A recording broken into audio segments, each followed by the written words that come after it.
Uh-oh. Uh-oh. I know y'all ain't even think that we was gonna get here. What's funny, everybody who fuck with us thought we'd get here. Nigga, we can't even pull that, nigga. The pod listeners fuck with us. Never saw this coming. Yo, man, y'all always said we wasn't gonna be shit. Well, guess what, nigga? We still ain't shit, and we back for 500 mother in episodes, dog. Welcome back to episode 500 of this.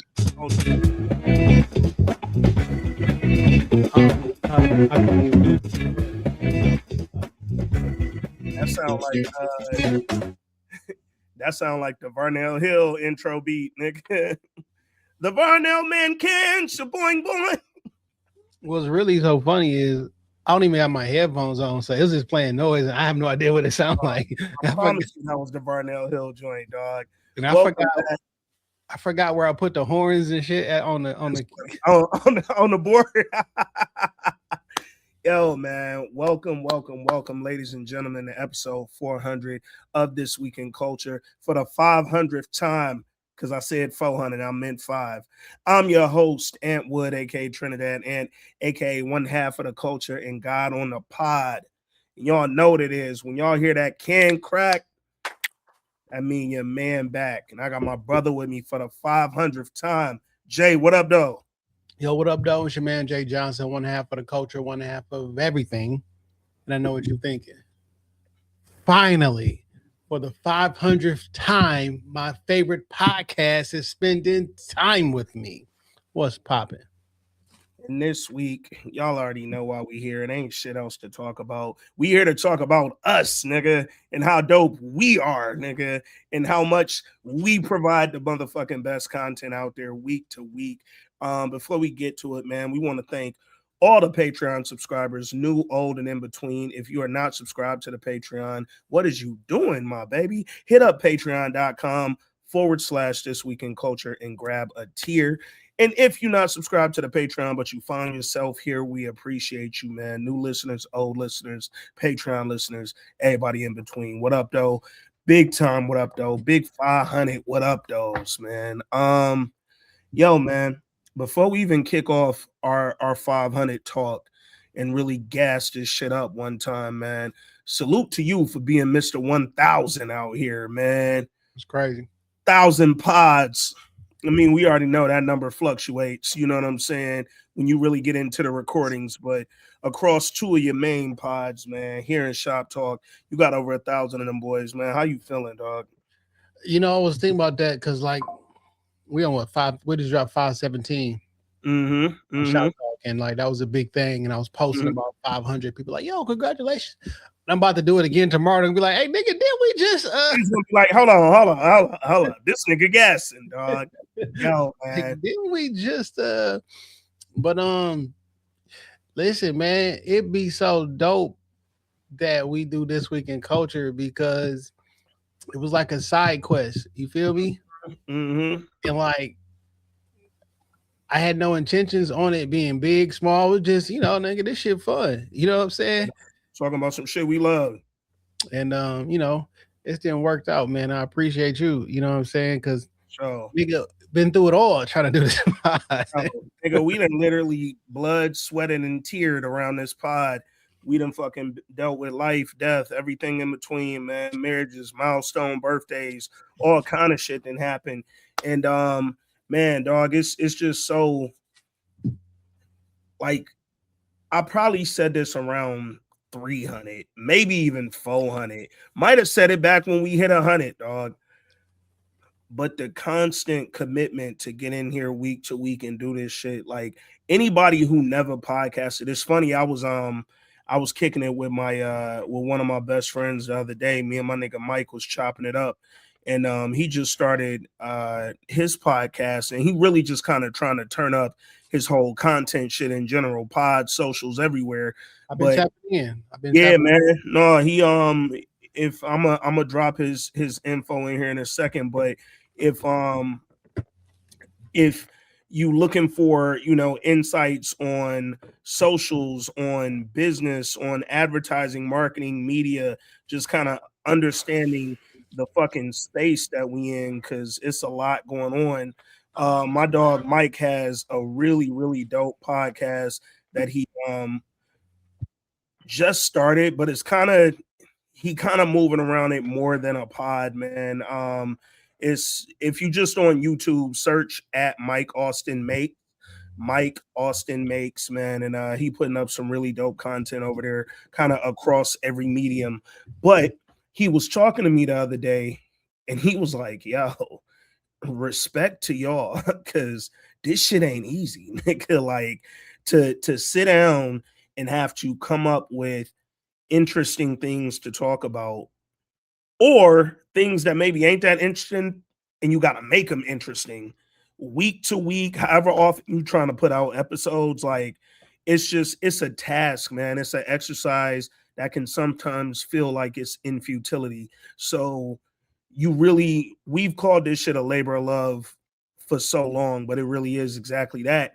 Because we went a long time not getting nothing from this but super dope feedback and support from our listeners, which was really all we needed to keep that shit going. Like we ain't never needed the bread and all the extras that came with it, the brand partnerships and shit. Like that was never the mission. To your point, it was a side quest for you. It was kind of just, hey man, let me hobby build, you know what I'm saying, for me.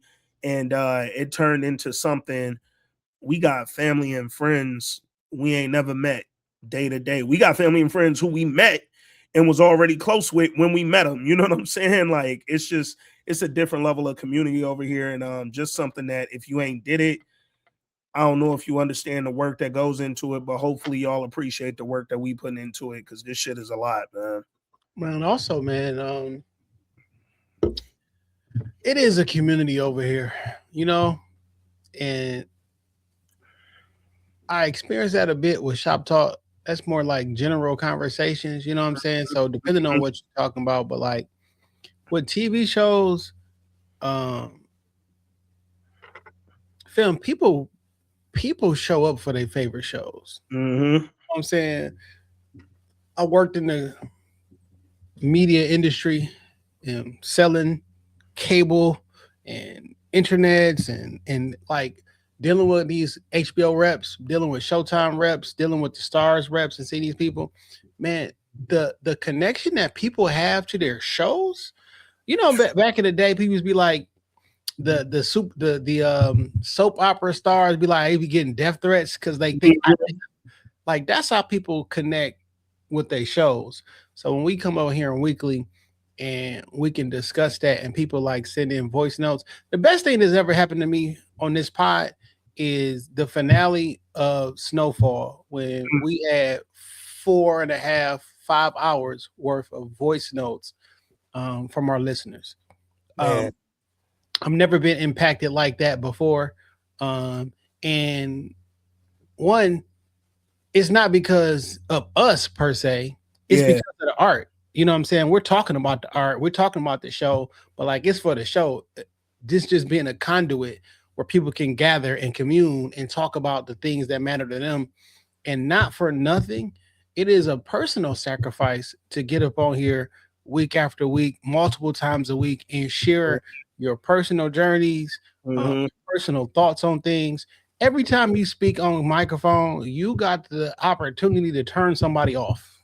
Man. Because, man, I hate when this nigga starts talking about this, or I hate when such and such. Like, I don't have to get myself canceled or like actively create people who dislike, you know what I mean? Like, but it just comes with the territory. And it's it's something kind of going along them lines too, man. It's something to being able to speak freely and unfettered, unplanned. Like we don't come up here with no scripts, dog. We don't come up here with no prompts, nothing like that. We don't have no producer. We was finna line up when that one deal didn't go through. We was lining up producers. I had 2 people on deck ready to work, and then them niggas ain't call us back. But whatever, though, I'm not gonna get into the failures. We'll talk about the failures, but it's one of them things where, when we come up here and we speak about this stuff, especially when you look at You brought up Snowfall. You look at that. You look at Insecure. You look at the early seasons of The Shy, or even OG Power.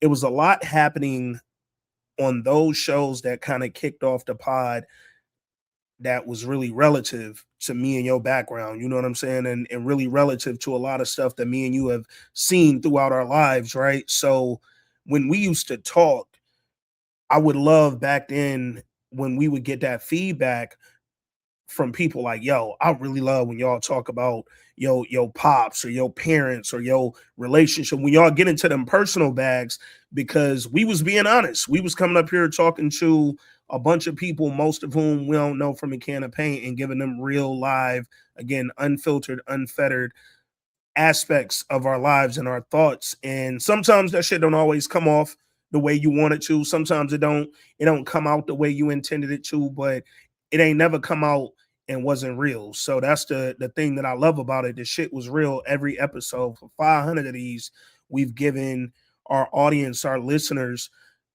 something real, dog. And I'm like, that's a heavyweight commitment, yo, because you got to wear that on your shoulders. You say something that offends somebody or turns somebody off, any of that, you got to respond to that. You got to react to that, and you got to do it in a way that don't, necessarily turn your audience off from you. You got to be able to explain, your point, and also understand that your point might not align with somebody else's view. So the shit is just, it's a job, man. And I'm really proud of us for committing to this 500 times, closer to 1,000 on our own when you add in that Patreon and some of the additional content that we've given out over the years. So it's just one of them things, man. Like, the love was there from the beginning, but then once you start seeing the response to it over them years, man, we've been doing this since 2018, and it grew into this long form pod. It was funny after the Oscars last night. We're gonna get to all that later. I reposted the Centers link from Apple. Weird shit going on with Apple, by the way. I'm gonna explain that in a minute. But when I reposted it, I saw it was a 3-hour pod, and I bust out laughing like, yo, nigga, only us, only us would find a way to pod longer than the movie.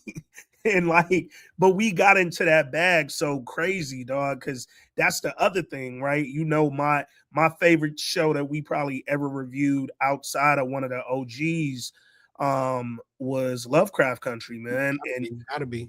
And it was because it required a different level of studying. It required a different level of preparation. It required it wasn't 1 week we came in here and reviewed Lovecraft that I didn't feel prepared to talk about what we saw. And I'm like, yo, for a show that complex, to come in here that confident every week, because I knew we was finna put that shit in the body bag. That show was fun too, though. The show was fun. It wasn't formulaic. I didn't know what to expect. Yeah. It wasn't following. I mean, it's only so many stories you can tell, but like, man, they do it so well. You know, challenged the hell out of that theory, didn't they? God. Yeah. So like, I enjoy things like that, man. Yeah, man. The love and the feedback we got on that. One other thing that I said, like, that Snowfall episode where everybody put on voice notes. I'm proud of that episode because we didn't even speak on it, by the way. It's one of our better performing episodes. But also, man, we've met so many amazing people. Blessed to meet the third member of the pod, the guy Rod Silva. And everything that went, like, without this, that doesn't happen. You know what I'm saying, man? And I am truly I'm blessed that we got a chance, like, to meet Rob, interact with him on a personal level, on the pod, off the pod, did a pod with him. Man, he's always gonna be the third member of the pod, celebrating 500 with my guy Rob too.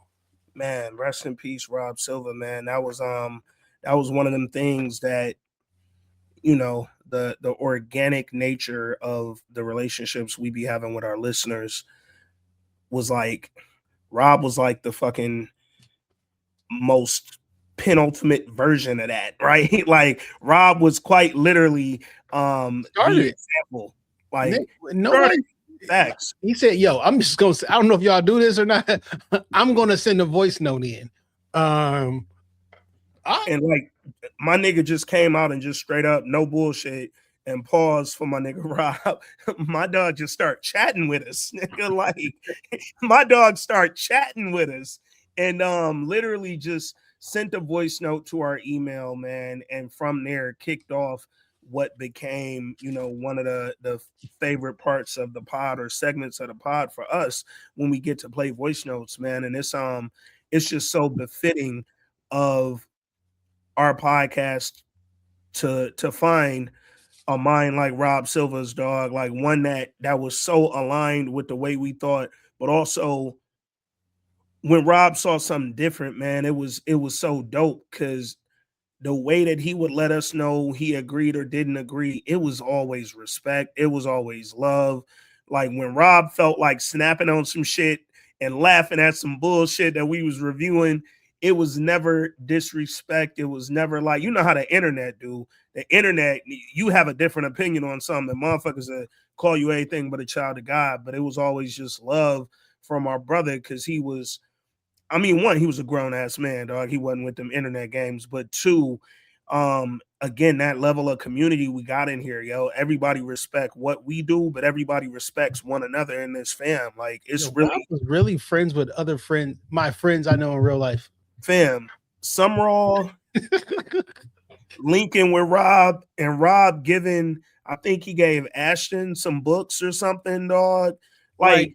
Come tapped on. in with Cheyenne, Dame, Verge. Like I'm in a group chat with Cheyenne, Dame, Verge, and June for the last however many years, and like he was tapped in with all of them individually, having their own relationships with them, which is it was man, I'm gonna get emotional, dog. But it really was just something, man, and to have known him for them first 300 some episodes, bro, and to have had him be so ingrained in what we do and so supportive, man. Like Rob was one of them people that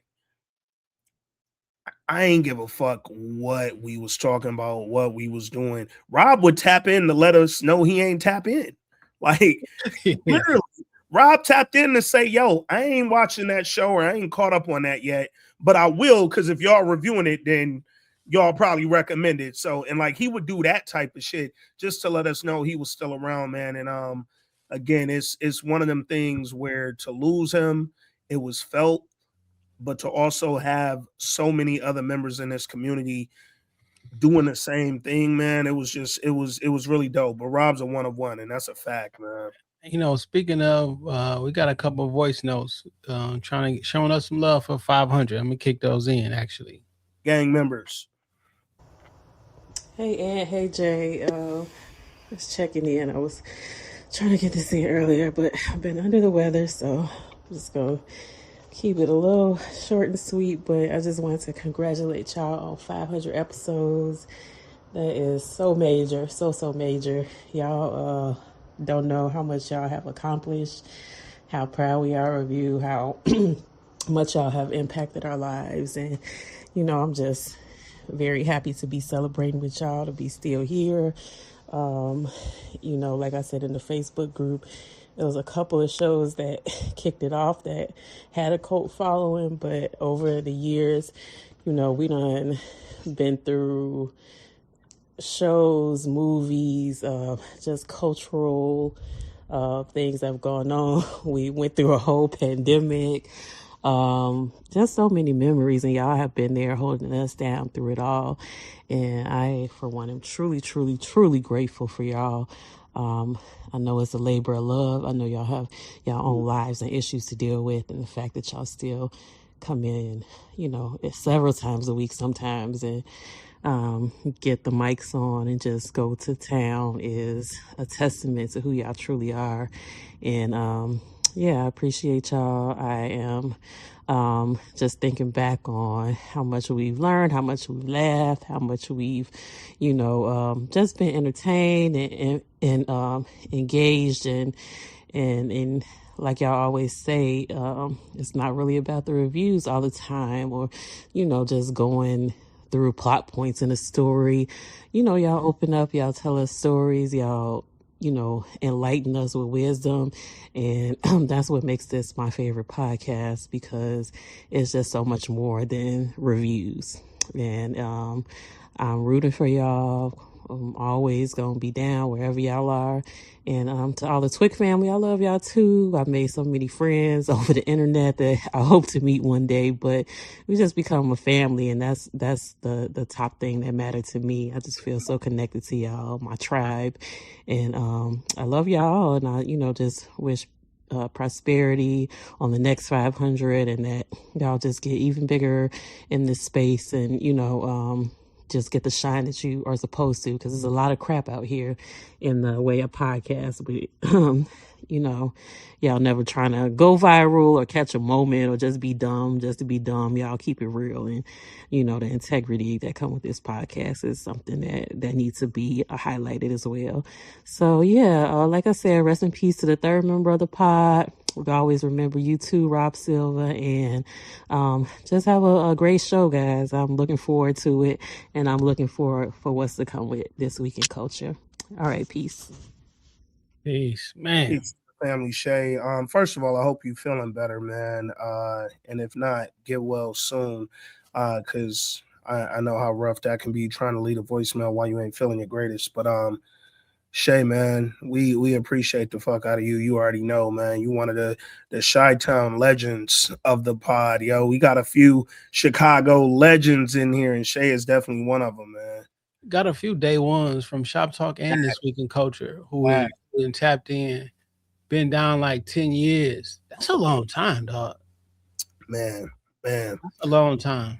Long time to be tapped in, and to, you know, again, man, the consistency to get them words. Cause that ain't her first voice note that she left when we celebrated a milestone episode, man. And for her to still feel as strongly and as passionate about the way we pod and the content that we putting out this many years later, this many episodes later, man, it's just a testament. So thank you, Shay. We appreciate you. We love you. And yeah, man, excellent voice note. Let's play another one, yo. Hey, Jant. It's Moose. I'm calling in from Belgium. Happy 500th episode. I'm gonna try not to ramble. Yeah, I'm super duper proud of you guys. I have not been here from the beginning of This Week in Culture. I came around the last season of Power and they cloned Tyrone. But ever since I tapped in with y'all, I feel as though like I have something to look forward to, if not every week, like multiple times a month. Even for shows that I don't watch, like I kept up with The Shy. Before I watched Weapons, I listened to y'all reviews. So I do trust what y'all say, and not even if I don't care about getting the facts right, I just enjoy listening to y'all. Y'all are very funny.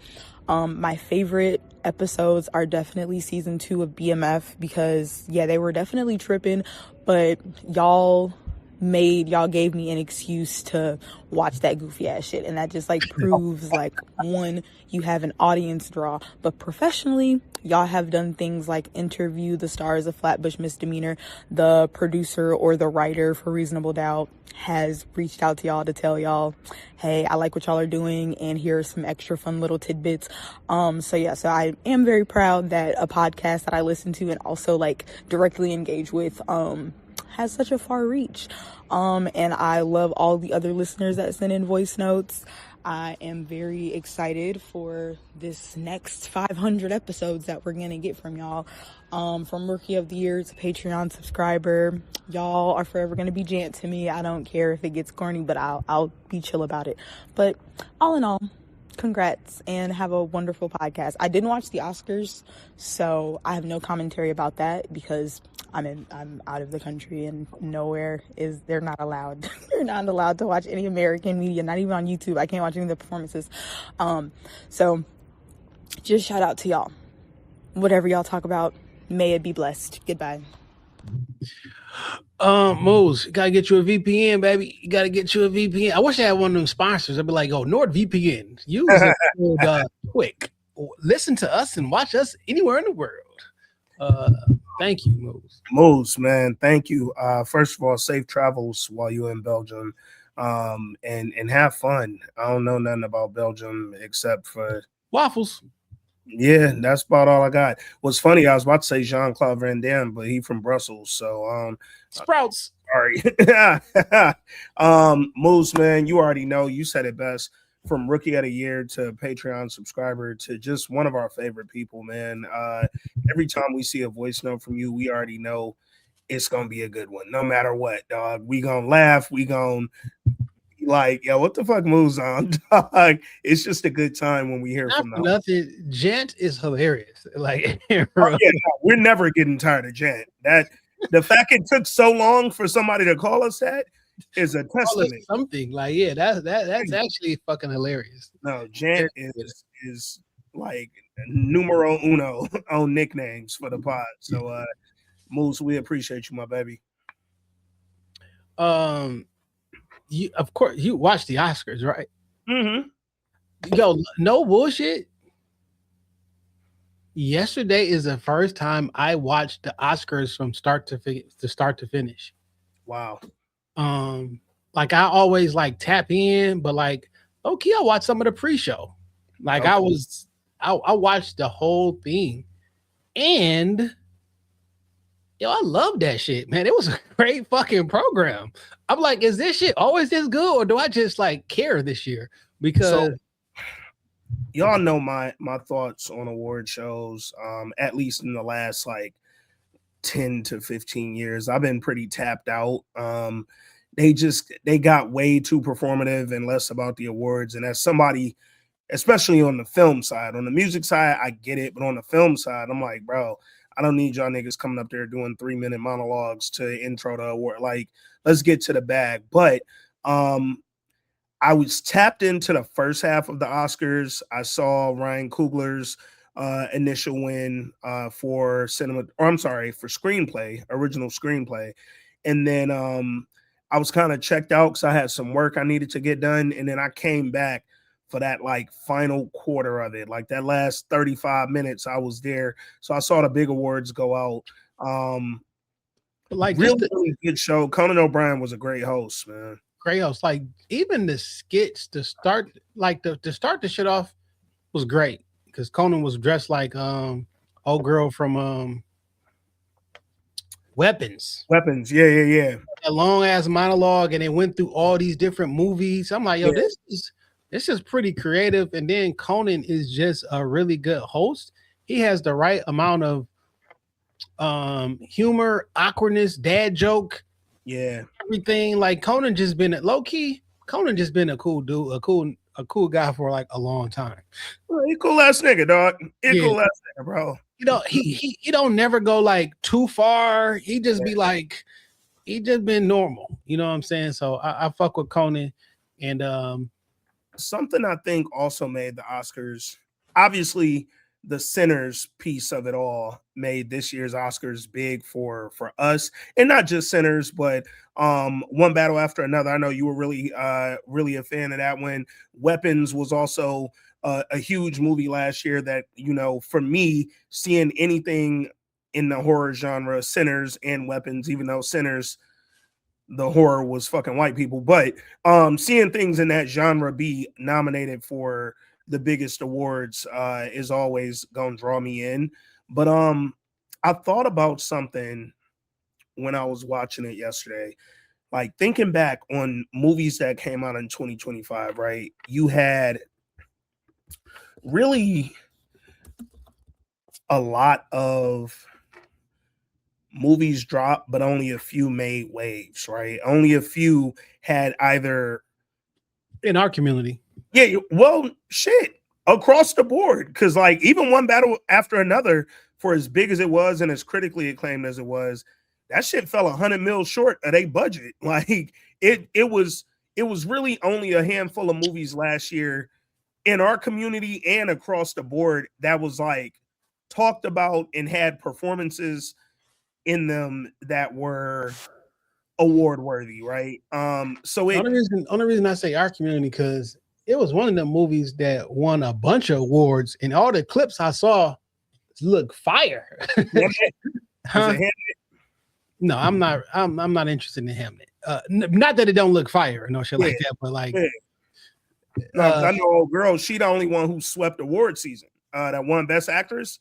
She won that shit at everything. It's the one we had old dude who played. He been in a lot of shit. Old guy, and it was like three sisters.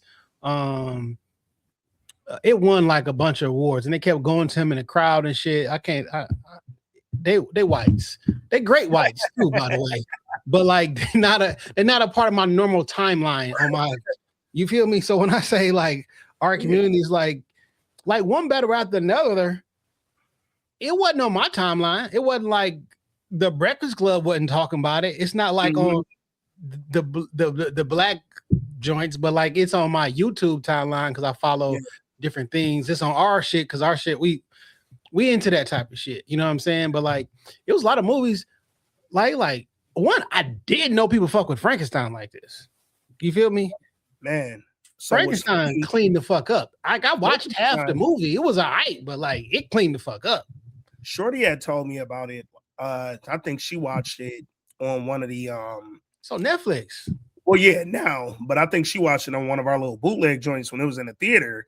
And I feel like I came to the crib and she was like, that shit was good than a motherfucker, dog. To the point that now she want to watch The Bride, which is I think it's out already with hold on. Who's in this one? Our people. So Netflix put it in the theater so it can be so it can have a Oscar joint. Probably. Well, shit. Now Netflix don't even need to do that no more. But because it's a Netflix original type shit. Okay, well that shit definitely sat in the theater for at least 2 weeks. That's so what they've been doing. They've been releasing some shit in the theater.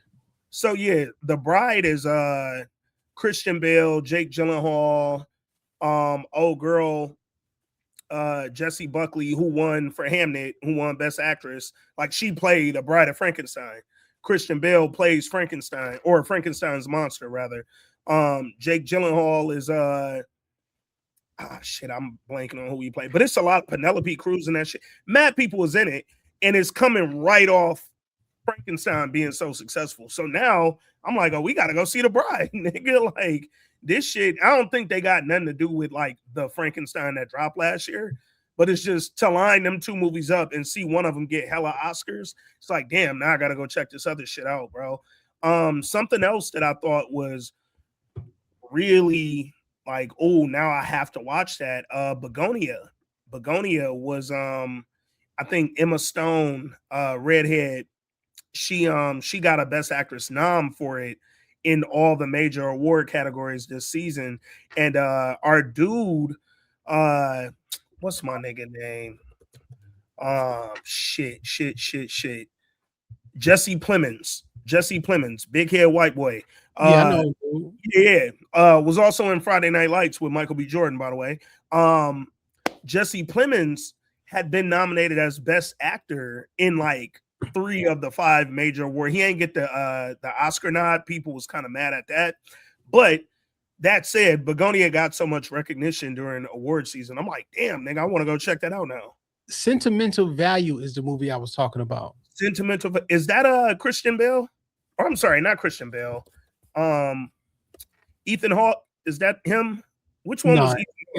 It was the 3 ladies who was in this one. Oh, you know what? Sentimental Value is with Stellan Skarsgård. So what's funny? Yep.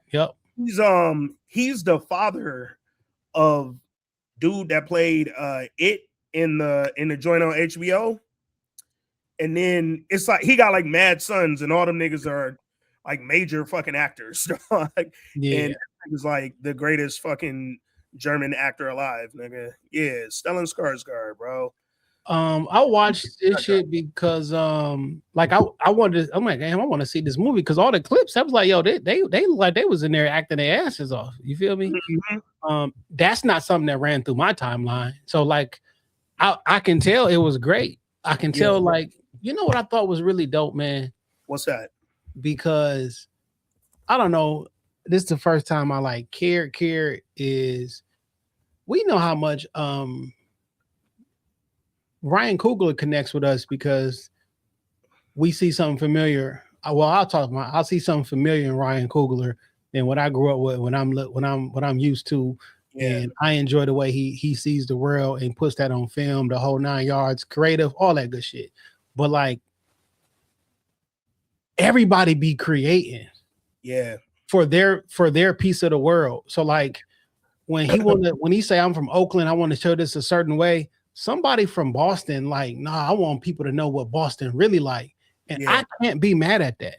If you from Bumblefuck, Idaho or some shit like that, like you have a culture there. There's a certain way that y'all do things that no one knows about. And you really want to put that on. And like, I just saw when all the directors, the writers and the screenplays, like how much it's somebody writing. All them people is somebody's Ryan Coogler. Yeah. You know what I'm saying? Like, man, we've been down. And you see all like there was for the first time ever, it was like a casting award, right? Casting Oscar for casting. It's like, man, that's so important. Like I went and found all these people and put these people together. Because you are the right person for this one, for this role. And from like the set dressing and the wardrobe, I thought Ruth Carter was gonna win one, but I'm like, everybody in this field, I know how cold Ruth Carter is because I went to her exhibit. Down at, right. It's one of those in all of these cultures and all of these movies. It's like, man, seeing people shed tears for being recognized for their art and their, whether like old girl from K-pop Vampire Slayers or whatever, like, man, they was so happy. Like, we got an Oscar for K-pop where like y'all made fun of K-pop. Like this is man, I loved it, man. The Oscars have to relax on that cutoff music, dog. Because when the K-pop performers won for best, what was it? Was it song? I think it was best song or like best written musical performance, something like that. I can't remember the category. Girl got her shit off. They cut dude off of the black suit. Oh, girl got her shit off. It was a great speech. My man literally stepped up there, said, yo, how y'all doing? I just want to... Bro, I was like... Right now, man, boy. That's literally how they hit that nigga, dog. Like, I was like, fam, like, I get it. Y'all have best original song. That was the category. Y'all have time limits and advertisements to play and all that, but that's where I go into like, okay, maybe cut some of these fucking 2 and 3 minute monologues happening when niggas is coming up there to deliver an award and let the fucking award winner have time to speak. Like, god damn, dog. But outside of that, I love your point though. Like, yo, a K-pop movie and a K-pop band winning an Academy Award for Best Song up against some heavy hitters. Because I gotta tell you, I ain't know if Best Original Song stood a chance to go to anybody else, but I lied to you for Sinners until I saw but that K-pop category in there, and this is huge globally. So like that, and that be the thing, right?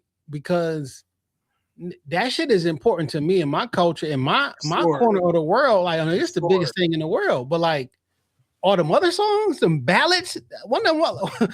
I hate that. I don't want to categorize people like this, but this white girls in there singing their fucking heart out to one of them damn songs. Like, yo, yeah. And if I mean you go back to Celine Dion on Titanic and like all this shit, to your point, everybody is seeing a representation of their culture, right? Even like when you look at Best Actor, one of the performances that I've seen and heard so much about how he got down, and he won a couple of awards in the major award season, The Secret Agent. And my nigga Wagner Moura, who played Pablo Escobar famously on a Netflix show. But nigga, that shit got a 98% on Rotten Tomatoes, and he won a fucking major award. And I thought he might win last night because of the fucking rave reviews I've seen about this movie. And I'm like, yo, I probably hadn't heard of it because it's a foreign film. It's all in, I believe, Portuguese because it's set in Brazil. And it probably just didn't come across my radar till award season. But then when I started seeing what people were saying about his performance, then I saw him win one of the major awards. I'm like, yo, I got to check that out, dog. Like, man, my nigga. My streaming app my Fire Stick had all them bitch, everything that was nominated was all in there. I'm like, I'm watching every single one of these bitches because like I've always liked TV and movies. You know what I'm saying? That's how we did the pod. Yeah. But doing the pod and me talking about things made me realize how much I really do like it, and it made me go deeper. Pause. Yeah. Into the art. You know what I'm saying? I love it. One thing that I really, really enjoyed, and now she don't know it yet, but me and Shorty about to make this a motherfucking thing annually. We went to the DIA yesterday, early afternoon, to go see all of the short films that have been nominated for Oscars. I didn't know that this was even a thing because when we got our DIA membership, she signed us up. So she gets the emails and shit. And we grabbed tickets, and it was like 2.5 hours maybe of Oscar shorts with like a intermission between the animated shorts and the live action shorts. But yo, dog, to go see those 2 hours before the Oscars started, and then for her to be like, yo, which one of these you think gonna win? And I was like, I don't know, nigga. The Singers was cold. And then that motherfucker won an Oscar. And then we started looking into that and found out who them niggas were, bro. It tied. Well, yeah, it tied with so it's funny, the one it tied with, I seen them all. So now I can talk my shit. The one that it tied with, it was good, don't get me wrong, but there was at least one more, if not two, that I thought was like markedly better than that one. But shout out to the Singers, and it was something about the saliva or some shit. I'm blanking on the fucking name. Yeah. Human faces swapping saliva or some shit like that. Yeah. But look, check this out. Two people exchanging saliva. That's what it was called. Yep. I'm making a short film. And when I say make a short film, I don't know if I'm going to like write, direct, produce, shoot it, or just shoot it, but I'm definitely doing one. Did you know there was a Michigan Emmys and Oscars? Yeah, and it's the same board. And there is one for Michigan. Like there are people with Oscars and Emmys, and it's the same board here in Michigan. And I'm going to win a fucking Emmy. And it's like the same, like it's the same Emmys, but like the same committee, whatever. So I'm shooting a fucking bro. I'm doing a short for sure. That shit. The Singers, and then there was another one. Hold on. It was called A Friend of Dorothy, my nigga. So there were three that I thought could have won. The Singers was one and it tied. A Friend of Dorothy was my other favorite, and then there was one called Jane Austen's period drama. And at first I was like, yo, what's this gonna be? And then it was actually a drama set during like the Jane Austen period, right? That fucking pre-British whatever era period. But it was actually about periods, nigga, like women being on their menstrual, dog. This shit was so funny, bro. Like, you know what's wild is like, I'm like, what if that shit, like I thought about that, like how the wordplay is, and that's what it was. That's crazy. Fam, when I tell you the first fucking like joke that they told that kind of hipped everybody in the audience to what it was about, nigga, real tear. We was cracking up during that shit, dog. And it was just so brilliantly fucking done. But then the A Friend of Dorothy one, like legit had me emotional. That bitch was so good for 7 minutes. This is 7 minutes, dog. So yeah, do your short, because this is some real potential in there, dog. The screenplay that you wrote, let's shoot it. Man, hey, let's get it down, nigga. Lean away. You will hit me back. Don't you worry, buddy. We'll just do it. You know what I'm saying? And literally, it was about shit happening in Detroit. So it's very easily filmable, because guess where the fuck we at? Let's shoot it. Yeah, nah, let's talk that offline for real. Before we dive further into this, we have one more 500 voice note. Let's play that, and then we're gonna get into some Buffy type shit. No, the other voice note was shit. That was the note for the Oscars. Oh, from Leak? Let me see. I only seen. Oh shit! No. We just had one pop in, and then we got the Leak. So it's 2 more now because one just came in. I see the one that just came in. Yeah, and then his was what time that one? I don't see that one. His was yesterday. Yesterday. Or shit. No, his was last Tuesday. My bad. Yeah, oh, he sent I see it. I see it. I'm like, hold on. I say Tuesday, nigga. It's Monday. All right. This one is gonna be the quickest to throw in there.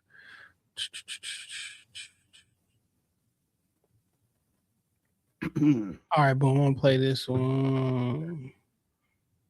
And... Hey, Aunt. Hey, Jay. I hope I'm not too late. I hope you guys aren't done recording. Just wanted to wish you guys congratulations on your 500th episode. This is such an incredible milestone. I just wanted to call in and say thank you, guys, for all the consistency, the laughs, and conversations that have just kept so many of us company over the years. I know that I listen to you guys the most when I'm driving, cleaning up, doing stuff that I don't want to do, and I need, somebody funny to take my mind off of things. So I just love you guys for that. So I appreciate y'all. 500 episodes is no small feat. And so it just really speaks to the impact that you guys have had on the Twig fam in the community that you've built. And I'm just truly grateful to be one of them. Wishing you guys so many more episodes, continued success, and just even bigger moments ahead. I love you guys. And congratulations again. Talk to you guys soon. Peace. Hey. Appreciate you, family. Real quick. Go. Oh, shit. No. Go on and play that. Aunt Jay, it's your boy Lee. First and foremost, salute. 500 episodes. Well, 500 plus, but for the occasion, we're going to call it 500.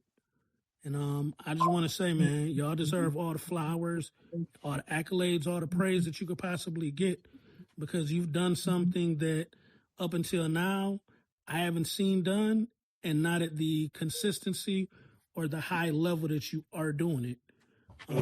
You've created a unique space amongst the culture, and you've turned that space into a community and a family, because you have your regular voice note providers, you've got your Rookie of the Years that came in, you've got commentary in a Facebook group, on X, and on all the different platforms, that goes beyond just our weekly episodes. We laugh together, we make jokes, we've become a family, and it's something that you guys built and should be proud of. And when we're speaking about family, I look at mine and I think about my kids and how they talk shit about how, oh man, all you listen to is podcasts. Every time we get in the car, you got a podcast on. To now, my son is going back, running back some of the old pods and been listening to the new pods for, the last couple of years now. So you're breaking through to the next generation.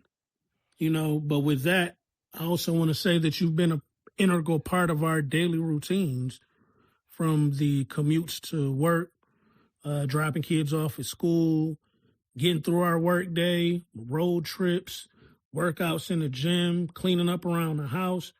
Man, we're able to have some moments, with the cultural excellence, the white excellence, the culture cast.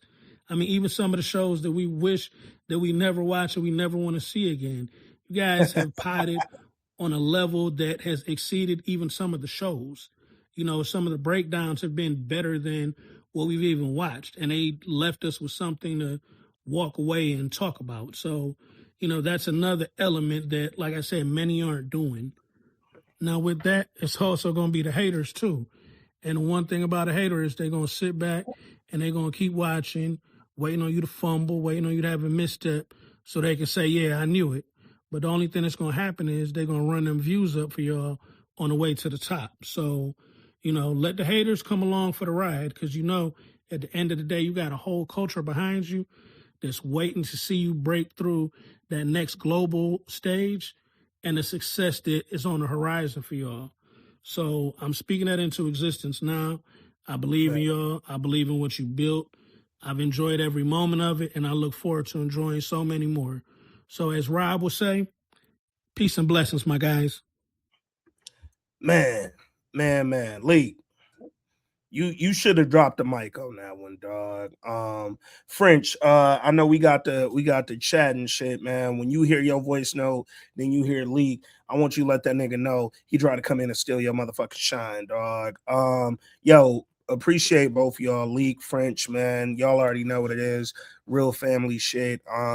These is day ones. Always laugh at just kind of not like a laugh, but like a smirk at the people who've been around since we was fucking Facebook grouping with them comments on Insecure and Power episodes that used to go deep into the thousands of comments. Niggas arguing back and forth, debating, talking shit. Is Tasha wrong? Is Ghost wrong? Is Issa wrong? Is Lawrence wrong? Like, bro, this shit was a whole community before we even started podding, man. It was always Tasha. It was always Issa. You feel me? But that. And on occasion, it was Molly. let me make sure y'all don't get confused because Molly was terrible too. But man, I will say this: what's good? Issa and Lawrence finally got it together. Man, lived happily ever after. I referenced this a couple months ago, and I'll reference this again in the future. That's it. You know what's funny? This one I knew we was cooked, like as a universe. When Issa and Lawrence finally got together and everybody was mad at the end. But he got a baby. And guess what? So do you. I am Lawrence. I am Lawrence. Okay. Oh man. Lawrence, okay. Oh man. Things work out sometimes. Yo, man, we got the Oscar convo kicked off, but I wanted to make sure that we wrapped up them last couple voice notes on 500 before we dive into this Oscar convo a little bit deeper, and then we get into some of our Buffys and awards that we want to hand out. Damn, I got the Buffys. One more time.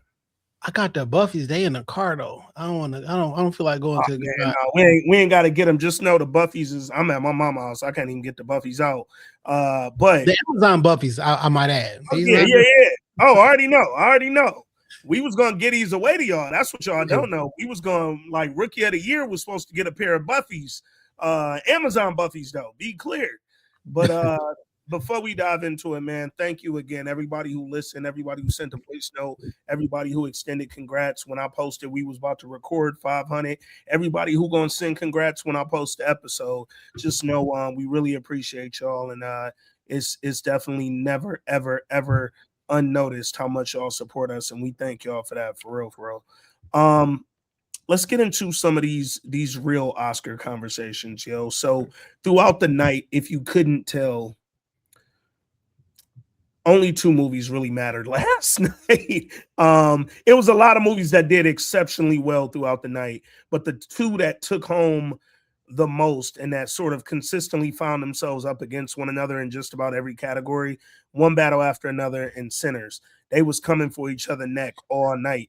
And Frankenstein. Frankenstein was right there for sure. I was slightly perturbed on how many times that Frankenstein won. I was like, I saw it. It was alright. So that was kind of the point I was thinking earlier when I mentioned there were only a few movies in the last year that really made waves.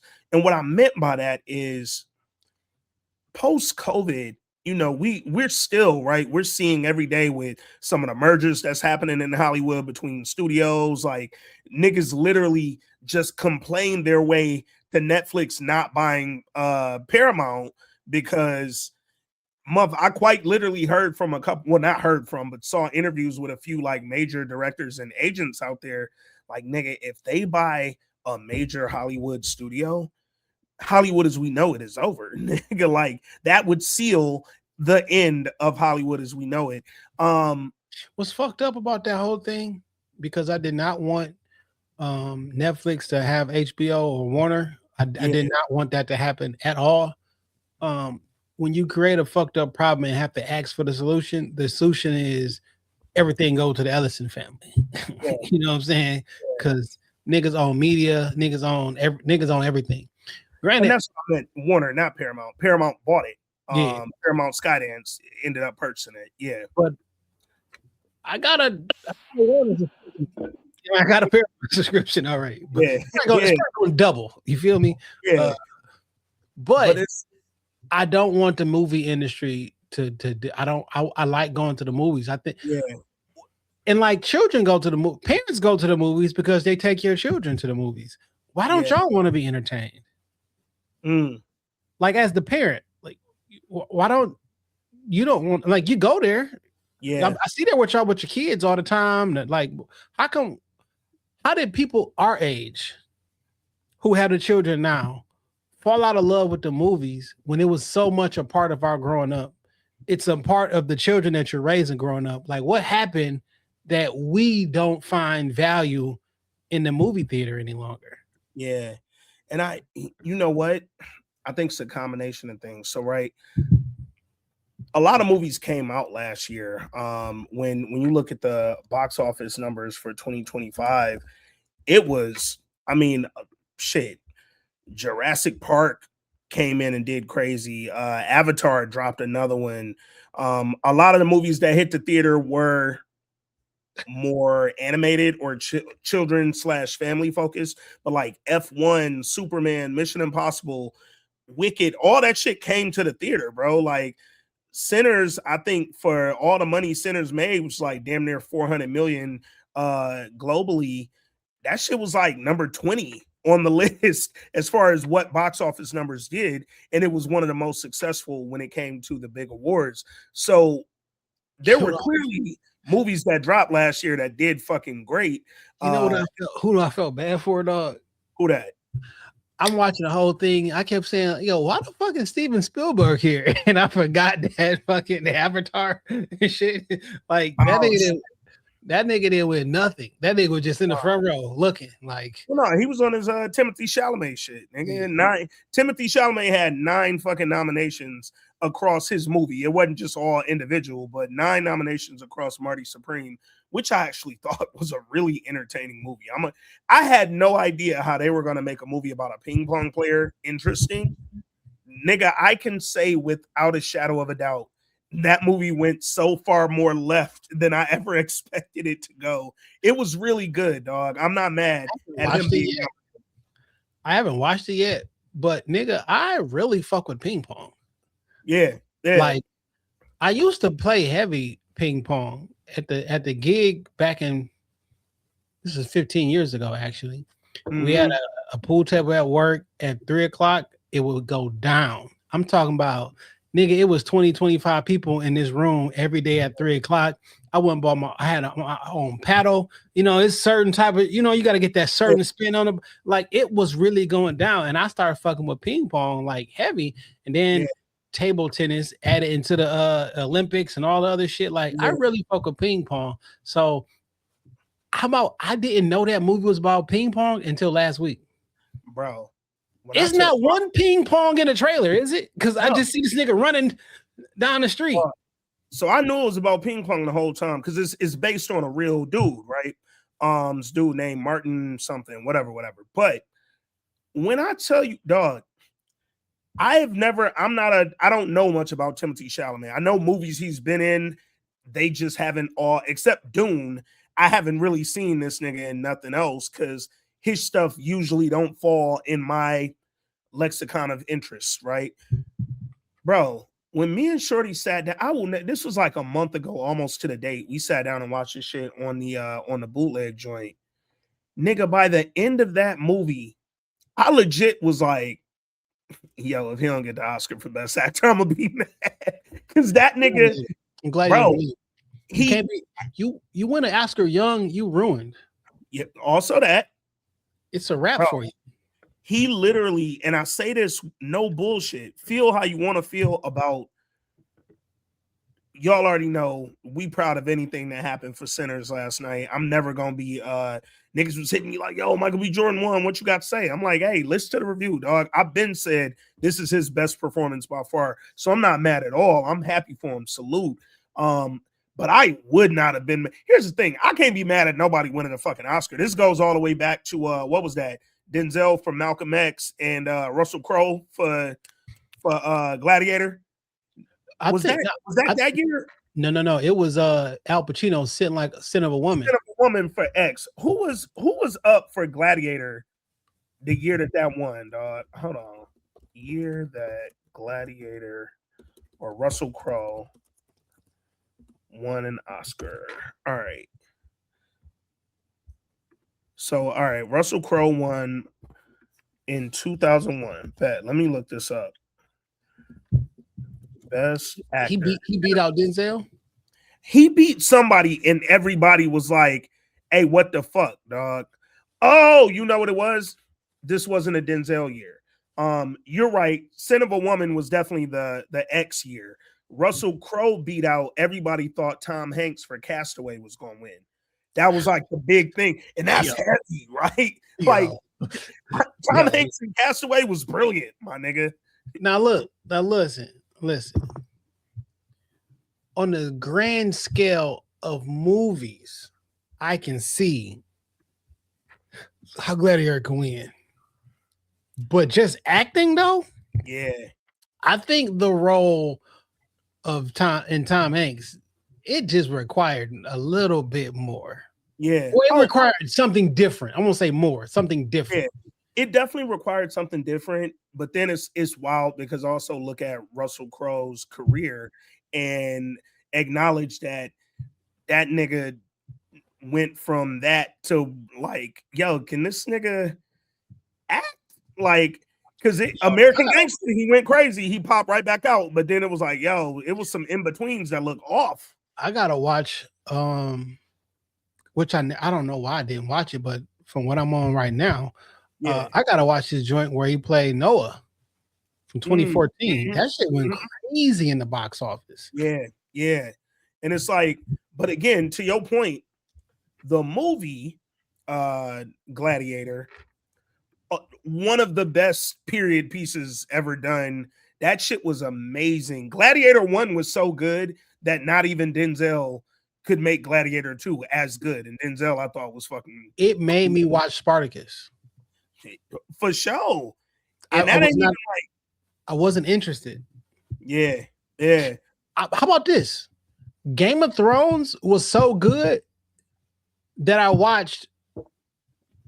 what's this movie talking about right now? Gladiator. Yeah. I had no interest in period pieces.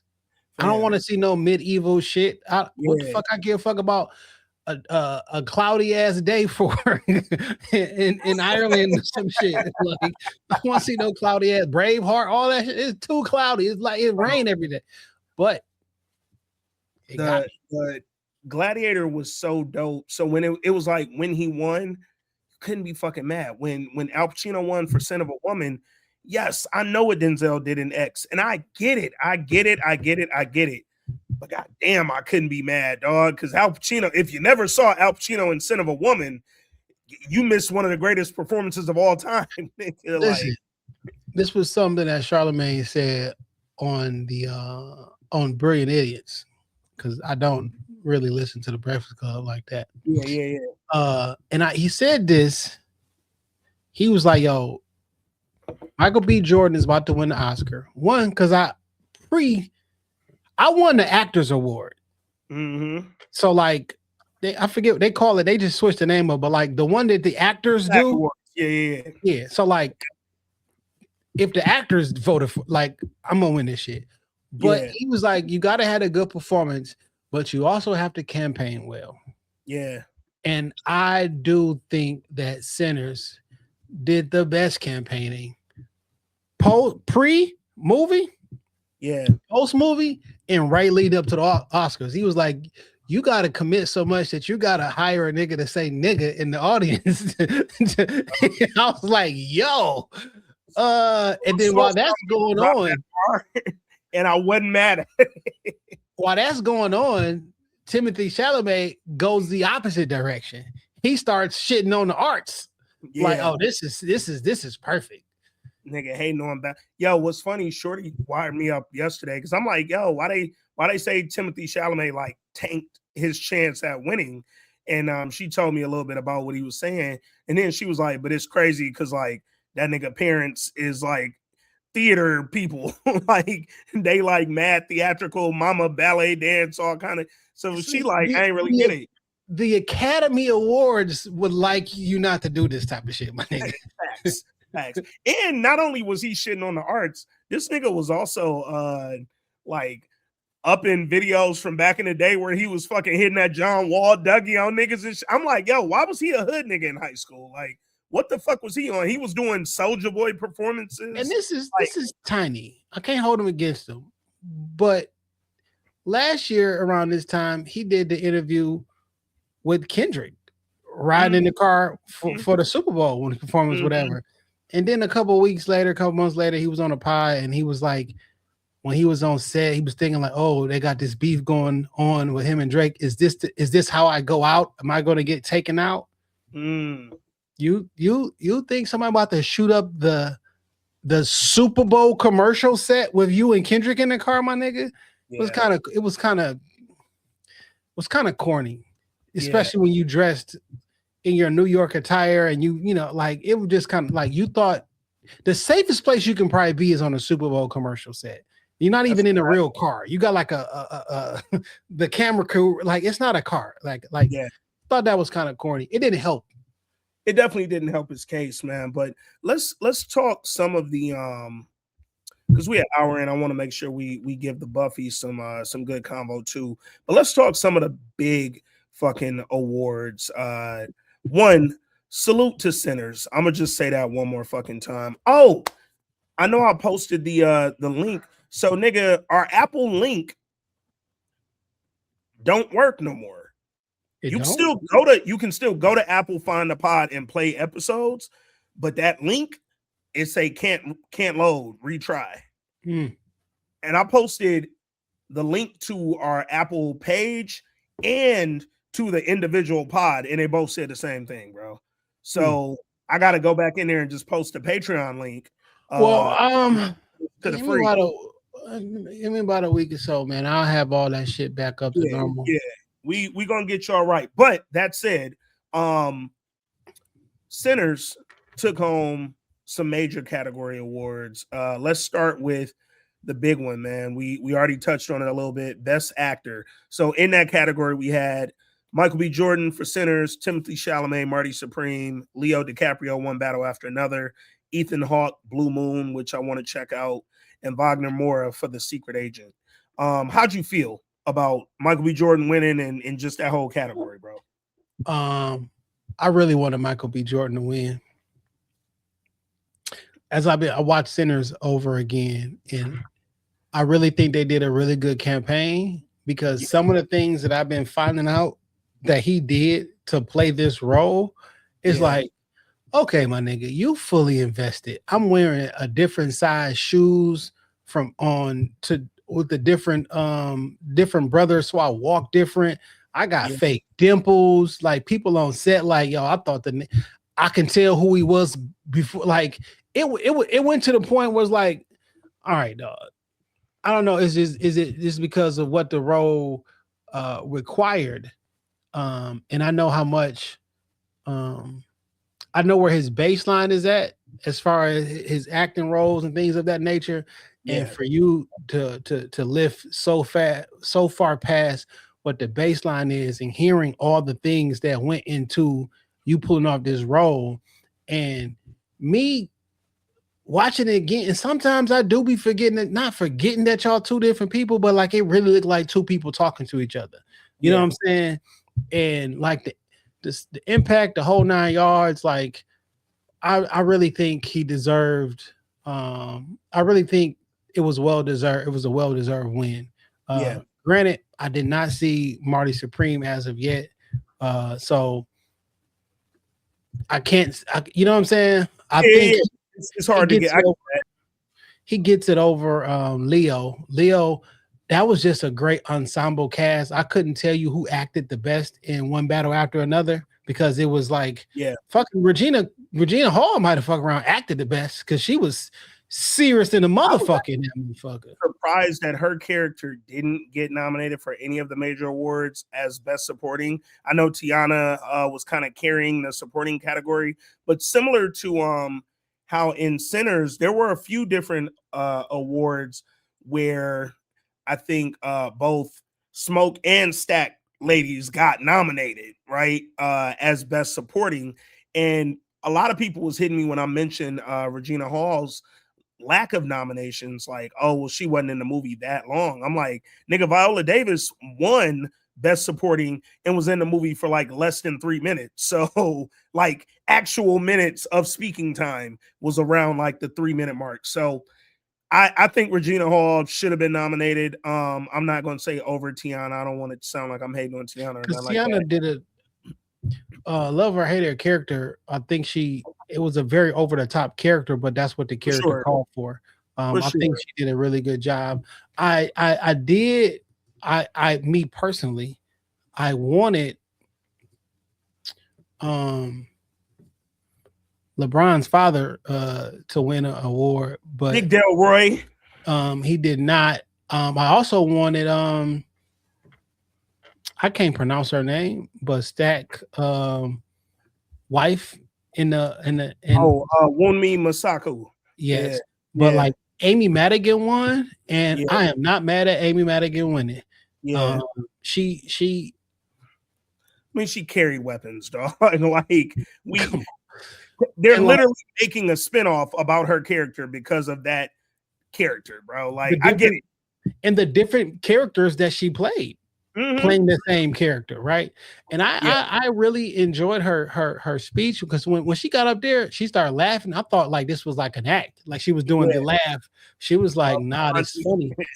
I've been coming up this motherfucker for 40 years, or whatever." And like they told me, don't get up on here and start naming a bunch of people that we ain't gonna never know. Or she was like, but they made this shit what it is. Yeah. So shout out to my fucking team.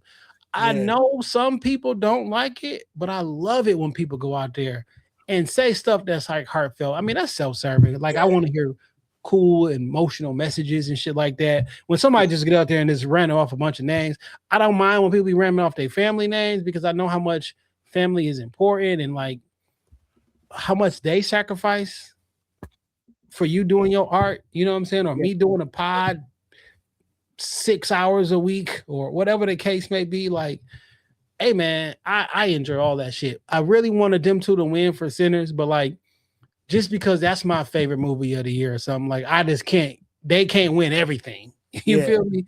They got nominated and they got wins in all the everybody got to win somewhere. Yeah. Shout out to my nigga Javier Bardem real quick for getting up there and saying no to war, free Palestine.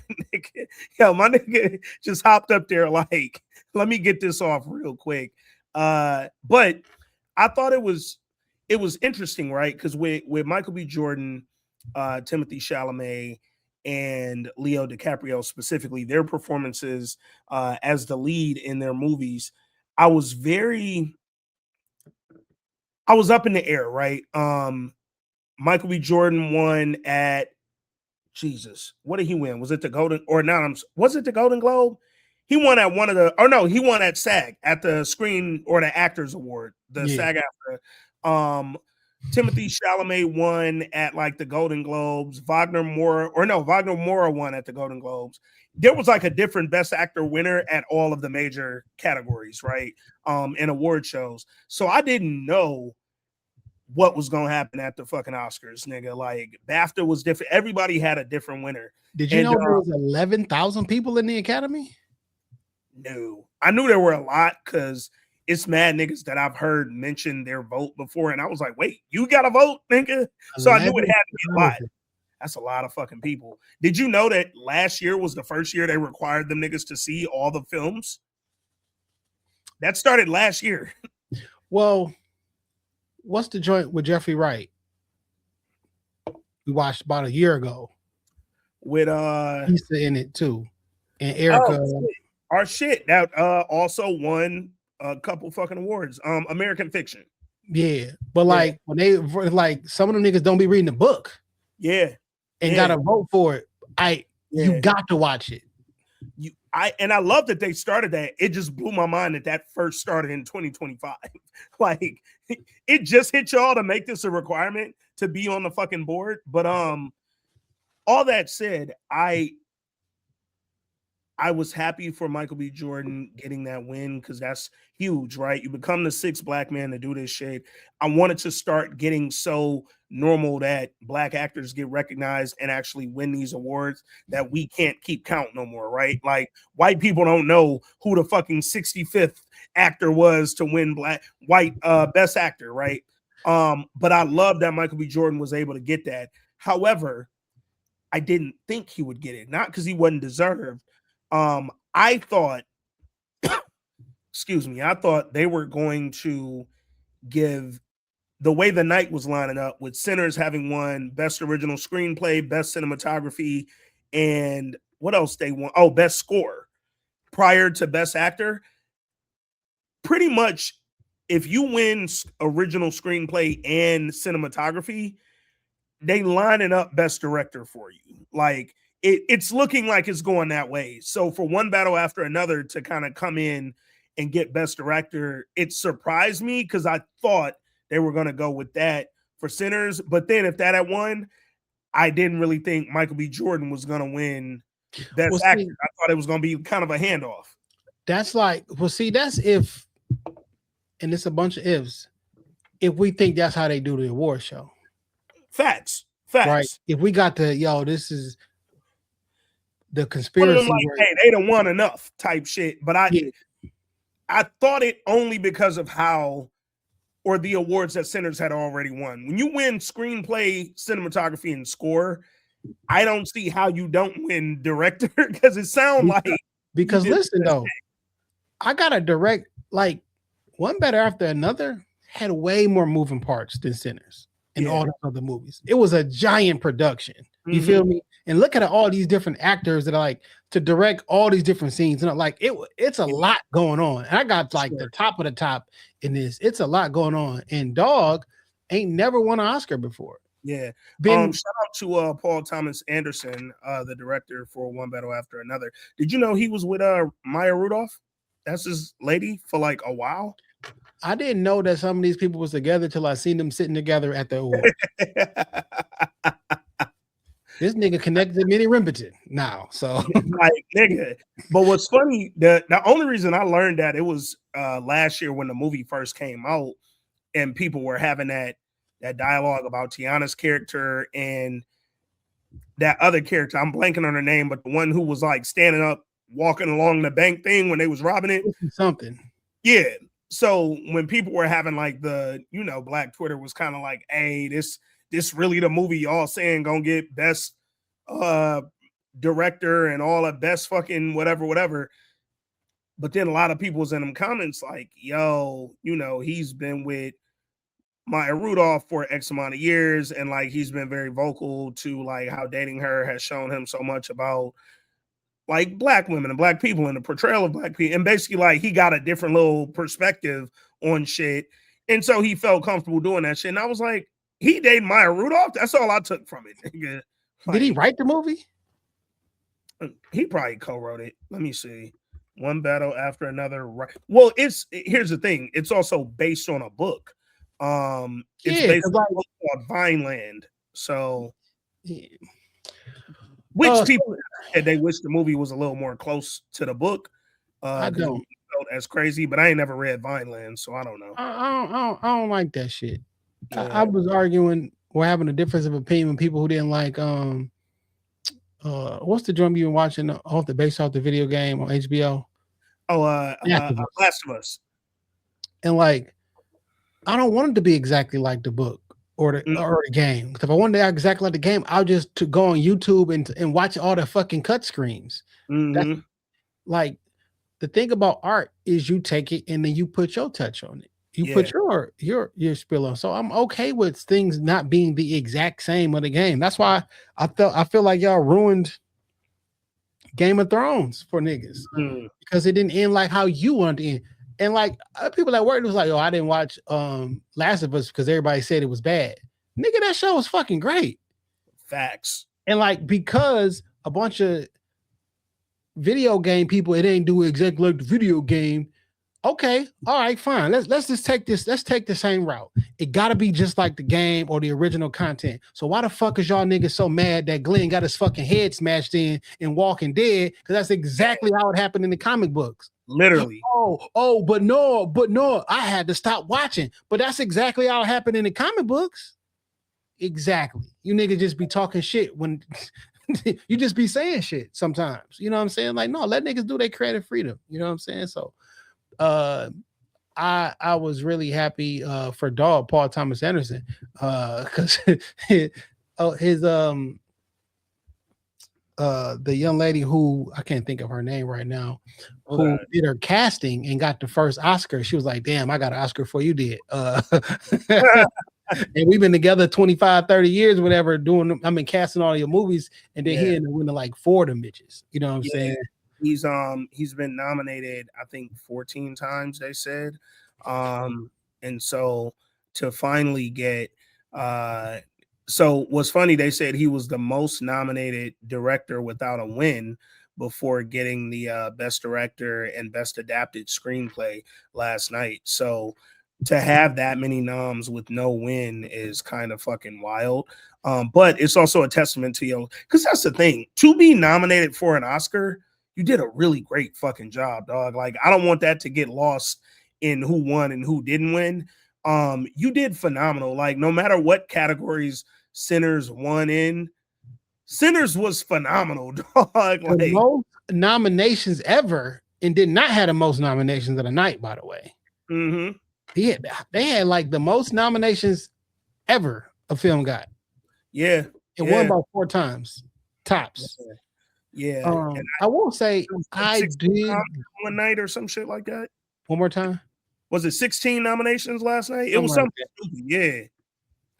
I do genuinely feel, and Paul Thomas Anderson said that oftentimes, like, yo, the class of people I'm in, like my graduating class, like I'm so happy for all of us. And he was like, even though I won, I'm never gonna know if I was supposed to win, because like all of y'all shit was so great, but me actually having an award still make me feel good. But like I can't say I know my film was better than y'all, because I really fuck with y'all shit. Yeah. And like when you really at the top of the top, and we ain't talking about no egos and no shit like that, and you a real artist, and you like, yo, that shit cold. I can't be mad if you win. Yeah, I can be like, damn, I don't know what I can do differently because this was my best work. I don't know what to do differently.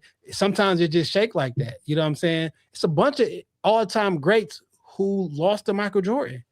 Facts. Like, it don't mean that you're not who you are. But like, a lot of niggas, you lost to MJ. Yo, shout out to Timothy Chalamet. 2 hours ago, he dropped the trailer or the announcement for the trailer to Dune 3. That shit looked menacing than a motherfucker. My nigga say, I'm coming for mine, dog. Oh, shit. That nigga looks fucking crazy. Oh, shit. I'm hyped. He was the butt of the jokes, too, all night. They was on his head. Quite literally the butt of the jokes, because they had they used a Timothy Chalamet ass or some shit like that, and was like, it was. Yo, all the comments is like, yo, this nigga villain art about to be crazy, dog. And I love that, because here's the thing, to your point, when you win Best Actor Young, it puts a lot on your career. You look at, and they said that Leo mentioned this to him last night. I don't know how true it is or not, but they said that people saw him saying this to Timothy. Nigga, I ain't win my first one till I was in my 40s. I had been nominated, man. I was nominated in the biggest movie of all time. Like, and I ain't win that bitch. So by the time I got my first one, it was up. They say they make the men wait, but the women can get it early. I don't know, because it took Angela Bassett way too long, nigga. That's the only in all the years of Oscar nominations. Again, I never say nobody deserved to win, right? Because all the niggas nominated deserve to win. Angela Bassett in 1993, 4, whatever year What's Love got. That's the only one that I've ever felt like, yeah, dog, I don't know if that went to the what right she person. Lose to?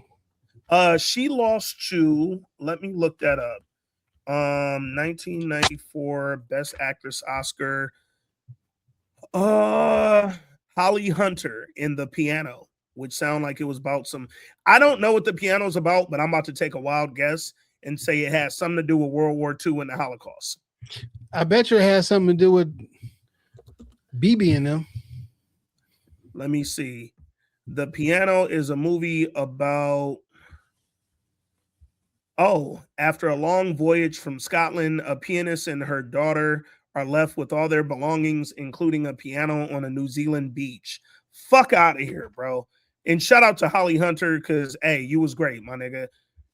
Nobody deserved that actress Oscar more than Angela Bassett that year. I'm sorry, bro. Like, I don't give a fuck who was in there. That was hers. That's the only one I've ever been like, yeah, I think y'all might have got that one wrong, dog. But whatever, man. Shit happens, dog. That said, salute to Michael B. Jordan, man, one more time for winning that Best Actor award. Salute to Jessie Buckley for winning for Hamnet. She, again, is the only person this year that swept all the fucking awards. She won that bitch every time. What'd you think about Sean Penn? I know you mentioned Delroy Lindo not getting Best Supporting, and Sean Penn won for One Battle After Another. Sean Penn wasn't even there. Didn't even show up. Who knows why, but you know. My nigga, I did not know that was Sean Penn in that movie till after I watched the movie. I did not know. I swear to God, I did not know that was Sean Penn. Damn. Because it don't look like him. I mean, 100% transformation. That's a fact. Like I was thinking like, yo, who is this nigga? Where they find this nigga at? Like, I'm not even bullshitting with you. He looked like Colin Farrell in the penguin suit. Like, you don't know that's him. He looks like a different person. And that character was so fucking weird and awkward and evil. How he walked, everything was so like, yo, he played a bigger role or what have you. Now, I wanted Delroy Lindo to win one because I fuck with Delroy and I thought he did an excellent job in there. Sean Penn character required more for the role. If you want to be 100% honest, and I say this having just rewatched One Battle After Another. So back in the day, long time before this pod, when I lived in Atlanta, there was a art theater about a mile and a half from my crib. Every Oscar season, they played every movie that was nominated for Best Picture. And I used to go watch over the course of like 3-4 weeks. I would go up there and see everything, right? Even the shit I wasn't interested in, just because I'm like, this is really dope. I really love this fucking art shit, bro. So I rewatched. Half the fucking movies are on HBO Max right now. HBO Max got like a third of everything that was nominated last night. About to be on Paramount in a minute. It's going to be on Paramount in 30 seconds, nigga. But I rewatched One Battle After Another maybe like 5 days ago. And I'll be honest, man, after the rewatch, I still didn't really love the movie. But when I'm thinking about individual performances, his stood out more than Leo's to me, dog. This was a very mild Leo performance for what we know Leo is capable of. Leo was like comedy relief. He was comedy relief in this movie. Yeah, he was paranoid. He was high. He was a stoner. Like, they didn't really go get everything from Leo that you could. Now, granted, boy, Leo played the role of that type of person perfectly. Oh, for sure. Right. So, because that's not who he is as a person, clearly. But like, he played that role perfectly, and not for nothing, love her or hate her, because a lot of you niggas do hate her.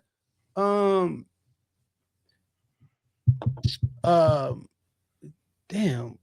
Tiana Taylor got nominated for a fucking Oscar, nigga. Yeah. Y'all be in them comments talking wild shit about people. Were you nominated? She can't act. Were you nominated for an Academy Award? Because I don't think you did. Was you nominated for Employee of the Month at your job? Probably not. Like, what the fuck? And she did a good job in that fucking movie. Yeah, man. And here's something else that I'll always say. And y'all have probably heard me say it on this pod. Is it the actor or is it the direction, right? Like, what they're being asked to do on set is very different from their ability, right? Like if I ask you to turn that up a little bit more, especially for Tiana, who we know to kind of act in her regular life very close to what we saw in that performance. But if I'm telling you be a little more you in that, then that's the fuck she did. So there was a little incident at the Oscars last night. I saw her turn up, said dog bumped her. You touching a woman or some shit like that. That's some other shit. But like when she was in whatever that part 1402 or some shit, whatever that movie was, I thought she acted her ass off in that shit. You know what I'm saying? Like she did a good job. 1,000,001. That's for 1,001. Yeah.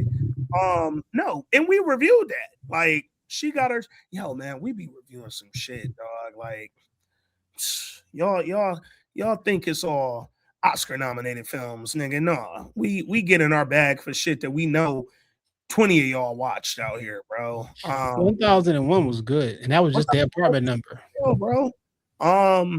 And not only was it good, it was a great performance by Tiana Taylor for all the naysayers who say she can't act. She went out there and put on a very emotionally charged performance as a single mom. She can put on some fucking Buffys, because as far as what we review and as far as like the culture, take the Buffys. Take them. Let's get to some of these Buffys, man. So I asked our listeners, shout out to everybody who responded, by the way, just what's some awards? I was like, not just from last year, but from the previous 499 episodes, thinking through all of that, what's some awards that y'all would like to hear us discuss and hand out for the Buffys, man? So I got a couple in here. Shout out to everybody who responded. I actually think all these are dope. And we can go through really each one of these, yo. I'm trying to bring it up on a thing so I can yo, since you have to screenshot, the fucking what's the little white nigga from Kentucky? White nigga from Kentucky, the rapper nigga. Yo, no, hey, no, we could actually start right there because some of these names is fucking wild. Shout out to the Jack Harlow slander that's been happening in Black Twitter. I love it. Some of my favorite names, while you pull that up, somebody said Private Enemy. Somebody said Benny the Banker. That's crazy. Somebody said ASAP Hockey. Hold on, I got them right here. Somebody said Pooh Trustworthy. That's funny. Yeah. Somebody said, yeah, this is fucking wild. They call that nigga IRS 1. Bro, IRS 1 is insane. Somebody said a clan called Quest. Oh shit. Got him right here. Tony Mayo. Yo, they were killing this nigga. Benedict the Butcher. Hold on.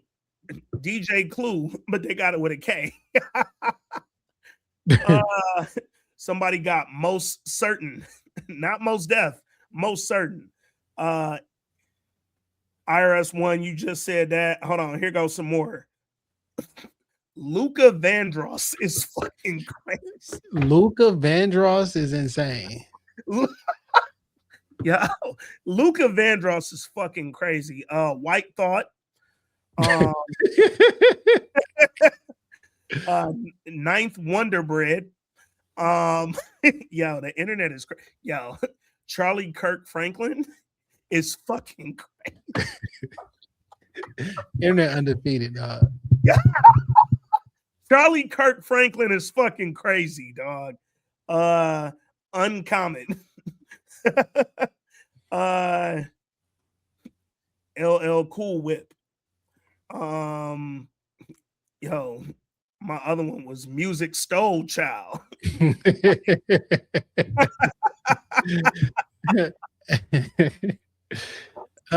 Yo, isn't that he can keep Naughty by Nature? You can just keep that one because this is what you are. Somebody did honky, honky, honky, but they spelled it like Tony, Tony, Tony, and it got it. That's insane. Yo, the internet is a wild place, dog. All right. Let's get into some of these Buffys, dog. One of the first of all, shout out to French. French, I know Leak tried to step on your voice note, but boy, you was kicking ass in these comments with the Buffy categories. She said dopest score between Sinners, Reasonable Doubt, and Forever.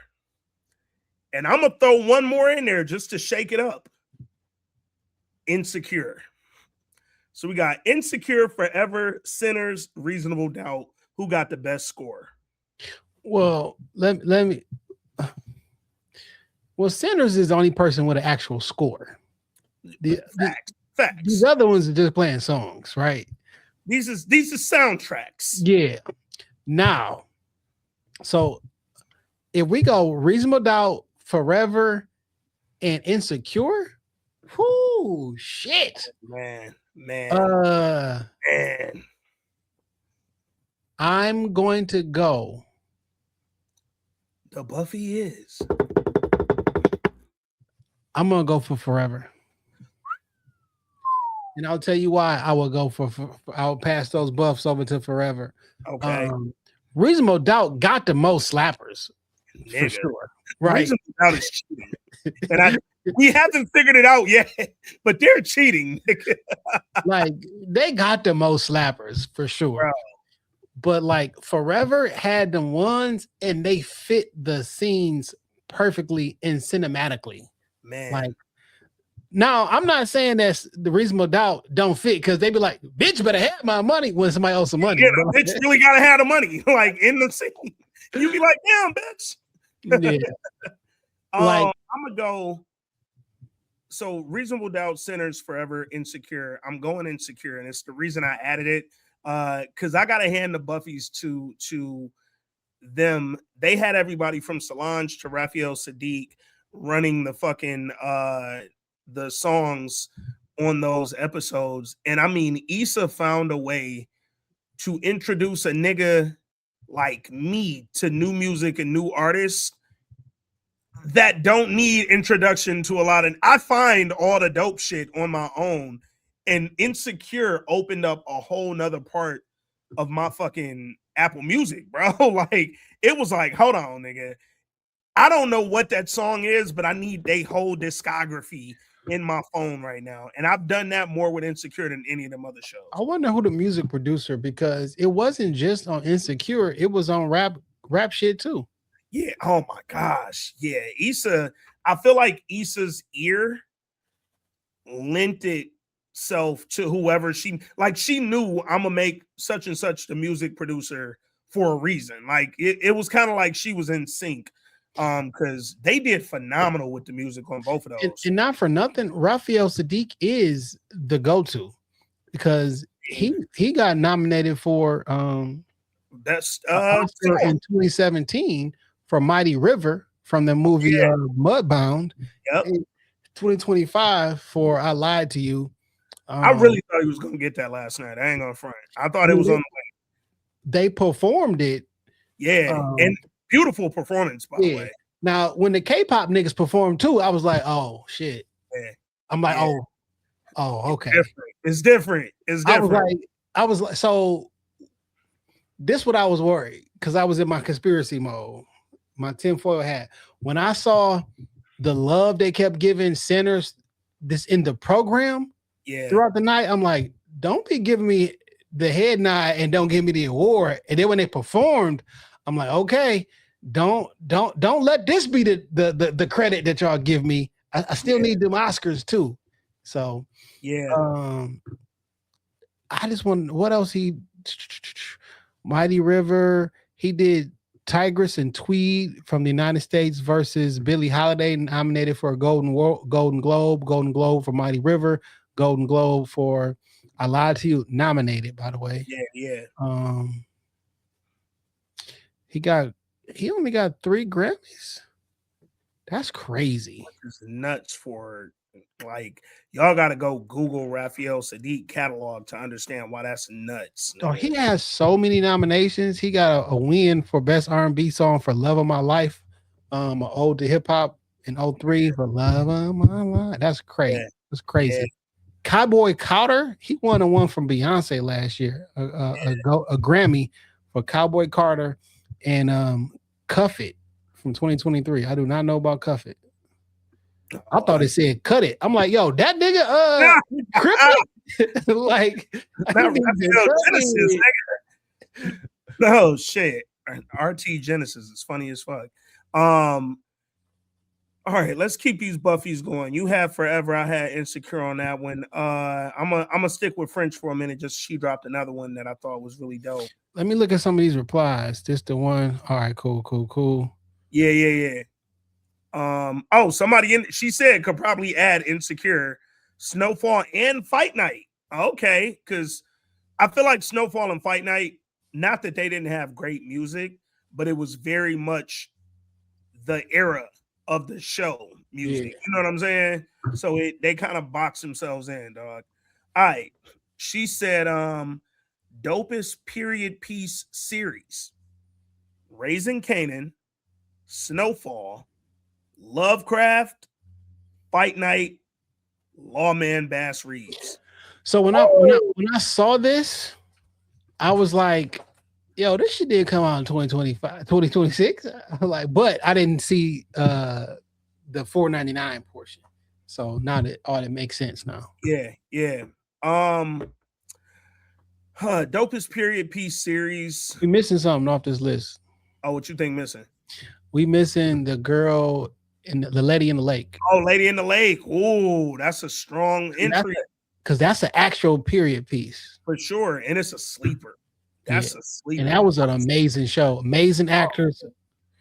Man. You know what though?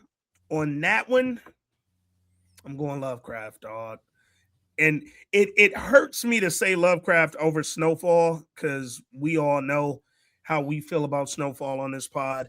But I got to give the Buffies to Lovecraft on that, because not only were they focused on such a fucking period pieces about civil rights era can feel redundant at times, right? They could feel very repetitive. They could feel mundane. They could feel like we've seen this a million times. And sometimes I feel like they almost lose their impact when it starts to feel too similar to something we've seen before.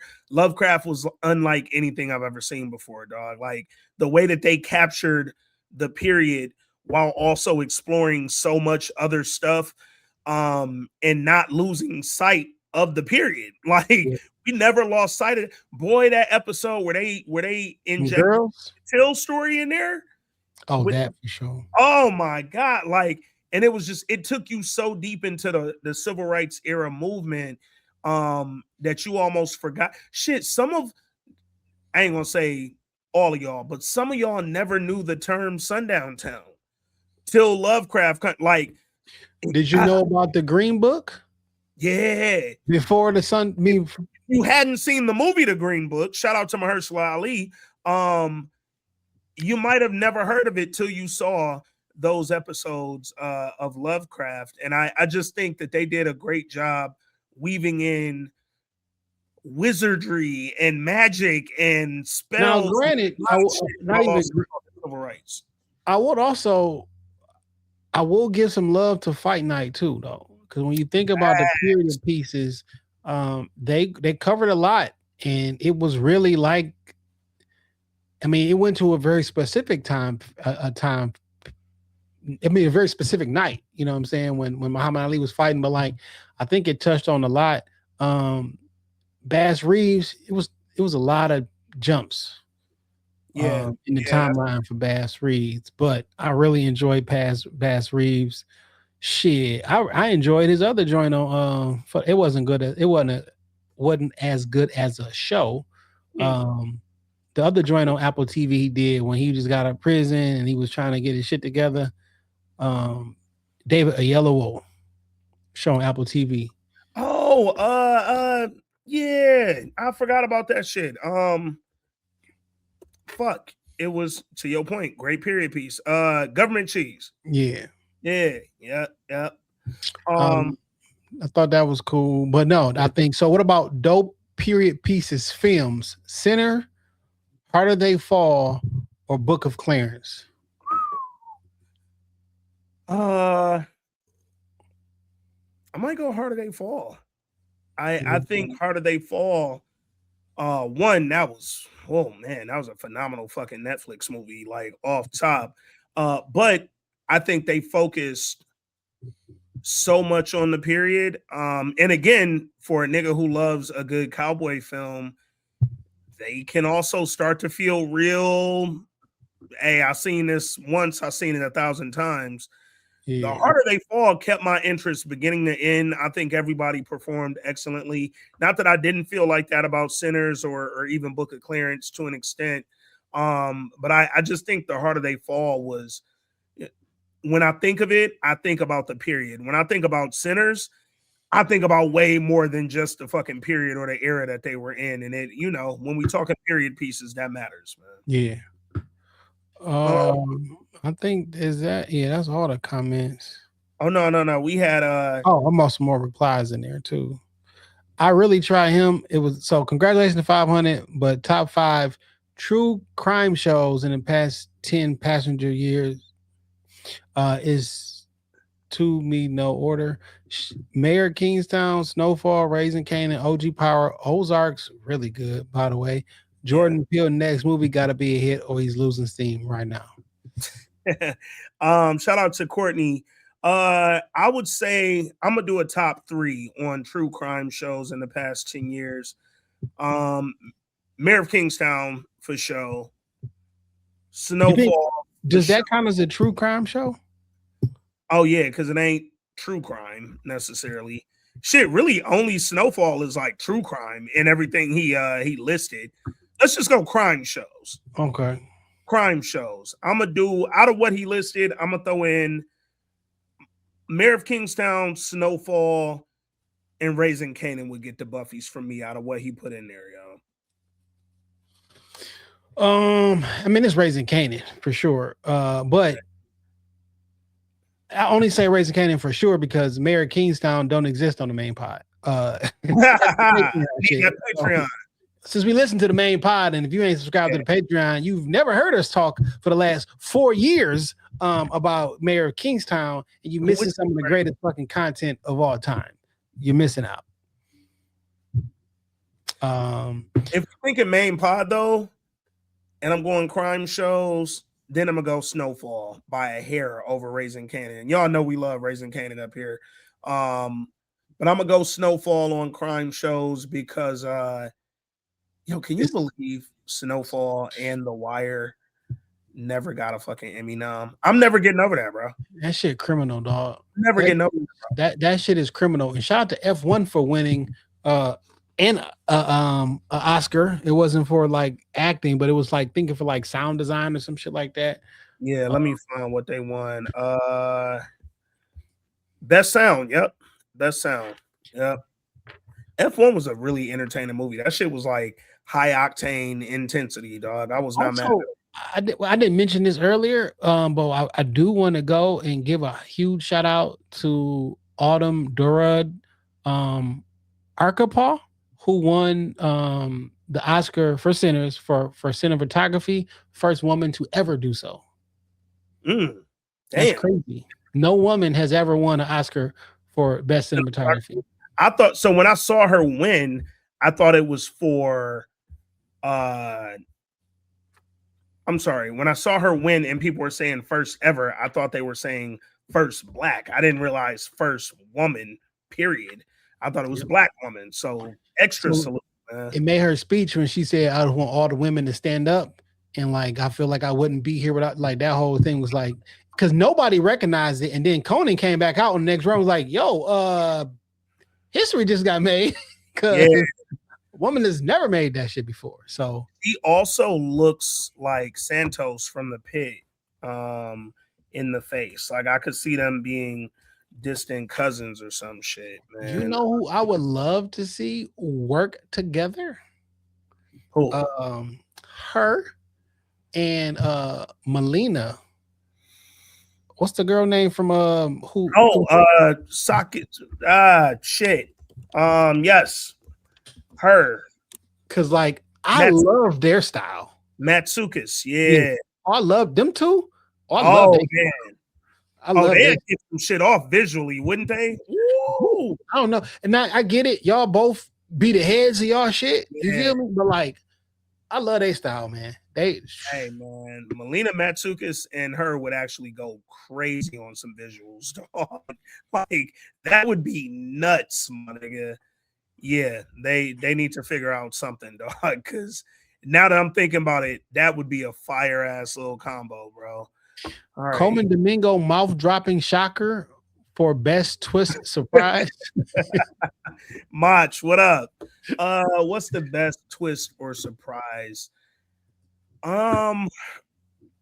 Actually posted something similar on Twitter. It was like best or most shocking ending.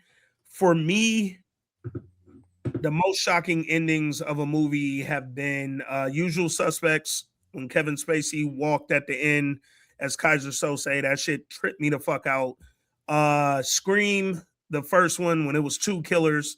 I had never, as a giant horror film nigga, I had never seen two killers before, so that blew my fucking mind. What about like on the pod? On the pod, most surprising, because I'm gonna go ahead and say, what's the Jake Gyllenhaal joint? Oh, Presumed Innocent. Didn't see that one coming. Didn't see that one coming. Shit, I would even go Lady in the Lake. Didn't see that shit coming either. Lady in the Lake definitely was a shocker. Presumed Innocent was definitely a shocker. Shit, it wasn't a surprise who the original killer was because we saw it. But boy, I ain't expect that nigga to get shot in the neck. Your Honor, when the son got popped at the end in the finale, blew my mind, dog. Because I said, yo, we did all that. Yo, you know what the biggest, I don't know if we reviewed this on the pod. I know we talked about it before. But the biggest surprise that was only a surprise because we had already convinced ourselves that it didn't fucking happen. The Undoing with Hugh Grant and fucking what's her name? Yeah, that was during the pandemic, right? Oh, kidding me. Yeah. Like The Undoing, shout out to that. We knew it was Hugh Grant from the beginning, and by the end of the fucking first episode, you thought it was 10 different niggas. And then every week, they ended it making you think it was a different person, dog. Same as Hugh Grant. Same as Presumed Innocence, which is getting a sequel, by the way. Yeah. They are currently in production with Courtney B. Vance. Yeah. So. Also, Patreon shit. Severance. Didn't see that ending coming. And it will be back this summer. Did not see that shit. The end of season 1 of Severance, one of the most fucking nigga, I yelled at the TV, bro. Like crazy talk, dog. Like season 2. I'm yelling at the TV like, no, nigga, go get your bitch. Like, go get your Silo, by the way, is wrapped on season 4, by the way. Like the shooting of season 4 has wrapped. Season 3 is coming this summer, but they've already wrapped on season 4. It's shot already. So like, yeah. But I didn't see that. I didn't see it coming. We didn't see it coming. We definitely did not see it coming, dog. Time just moved too fast. Yeah. Show is over. Oh man. Yo, I have really matter of fact, before I even say what I'm about to say, let me throw in one more Buffy. Just for the vibes, nigga. What's your best actor of a series that we've reviewed, nigga? Matter of fact, show or movie. I'm gonna throw that in there. show or movie that we review, best actor, bro. Damson Idris, man. Damson Idris, and it's hold on. It's not even close. I didn't want to say it's not even close, but it's Dancing for Snowfall, and it's not even close. Yeah. I want to give a Buffy for the worst score in a movie, the highest to lowest. Oh man. Back out the front, out the trunk with the what's funny, that's the best song from the shit. And they knew they needed to play it 13 times, nigga.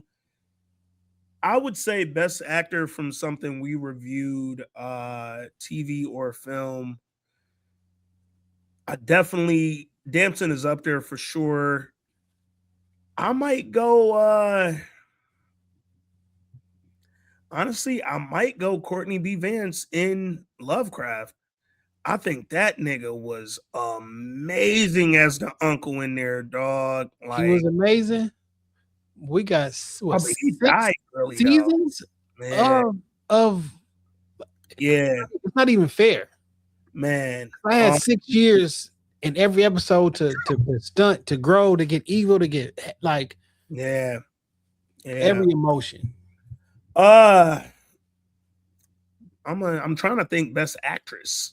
Who would my favorite actress from something? What didn't in 63rd Street? Wasn't that was his twist at the end?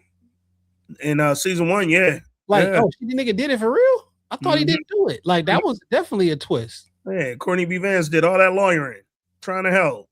And he was a whole criminal, nigga. Damn, hold on. Now I gotta give actress show or film that we reviewed. You know what? Hold up. I'm going show or film. I might have to step back and talk my nigga Daniel Kaluuya in Queen and Slim. I think my nigga was, and low key old girl might have been Jodie whatever. So look. If we gonna go, because now we've been doing this shit 500 episodes at least. Well, we gotta start talking about the Woman King, because yo man, I mean, nigga, King was so good, dog. Oh man, that was a good ass movie, bro. I can pick one of 3 people in the Woman King to be like, no, because real talk, old girl that played I think her Izogi, she was like the trainer, like the number 2, and nigga, when she died, I cried in the movies, nigga. I was hurt. She was bodying that shit, dog. And then the young girl acted her ass off. That's old girl from the show we just got finished watching. Oh, from Task. Yeah. Yo, young girl that ain't young. She damn near fucking our age and played a whole teenager out there. No, she was phenomenal. And that's one of my favorite Viola performances. That's like an underrated Viola performance, dog. Like, the Woman King was really good, bro. Excellent fucking job by everybody involved in that. I didn't know they got what's her name listed on there as one of the actresses, Jamie Lawson, who played Perla from Sinners, or Perline rather from Sinners. Yeah. I didn't realize she was in The Woman King. I gotta go back, check that out, see what she was doing in there. Okay, yeah, you brought up some shit. Oh man, hey man, 500 episodes in. I really just want to thank the best fucking listeners in the world, dog. For real. What y'all have given me and Jay space to do over these past fucking 8 years now, man, goes without saying, dog. Y'all are the dopest motherfuckers out. And I just want to make sure y'all know y'all are appreciated as much as y'all appreciate us. And we only come in here and do that shit, not just for the love of the game, but for the audience, man, because y'all the best family in the world. I swear to God, yo. That's real. And just for the record, y'all should probably spend some time on Perline. Look, Jamie, I didn't know. I wasn't familiar with your game. So look, I was familiar. I like after Sinners first came out and they were doing like press and stuff. I was like, damn, like she's really because in the movie they got her with the little soft Jerry curl and shit. She got the little hat on. She pretty, but it's like she pretty for that era. Yeah. And then I saw her in real life, and I was like, oh, hold on now. Like, now wait a minute. In real time, you get to see me spend some time on an Instagram for the 500. Maybe this should be a segment because, yep. And shout out to her. She's not only a very attractive young lady. She's one of, I think they said like 9 Black women to graduate from Juilliard School of Acting. So yeah, it's like her, Viola Davis. It was a very short list. I posted that on Twitter like a month ago because I was kind of surprised to see how few Black women have graduated from Juilliard for acting. But just graduated or went? No, graduated. Because like some niggas go and then I'm in the movie. I don't need to come back. Yeah. Some of the motherfuckers went and then they went, but she went and graduated. Like I didn't know that. I was watching Wood Harris on Nick Cannon pod when they be out in the back playing cards and shit. He went to the same school. He had the same teacher as him, Jonathan Majors. It was like 5 or 6 of them. Now they all wasn't there at the exact same time, but like they was like we all went to the same school, went to the same teacher. We all got taught how to act from the same person and shit. Like wow, yeah. Some of them were there at the same time too. Like I think like Keith or somebody or something. It was something crazy. Hold on, let me type in Black women to graduate Juilliard School of Acting because it was such a short list. I literally so here we go. Nicole Beery, love her, who you already know. Viola Davis, GOAT. Danielle Brooks from Orange is the New Black, y'all know her. Chelsea Lee Williams. Let me see if I'm familiar with her. I ain't as familiar with Chelsea Lee Williams. Her face don't really look familiar to me. Lee Williams. Oh yeah, so it's only 10 of them. Juilliard School of Acting only accepts 10% of its performing arts applicants, and only 10 graduates have been Black from the acting school. And then Jamie Lawson, you remember Orange is the New Black, my nigga Poussey. She was in Death of a Salesman. She was in Bite. Lee Williams. Yeah. Must have got her shit off on Broadway then. Strive with oh yeah, she been in a lot of shit. But these look like really good movies and not necessarily like the blockbuster joints. She on a hit series on fucking FBI. Hit series on CBS right now. Okay, shout out to that. Because FBI be doing numbers.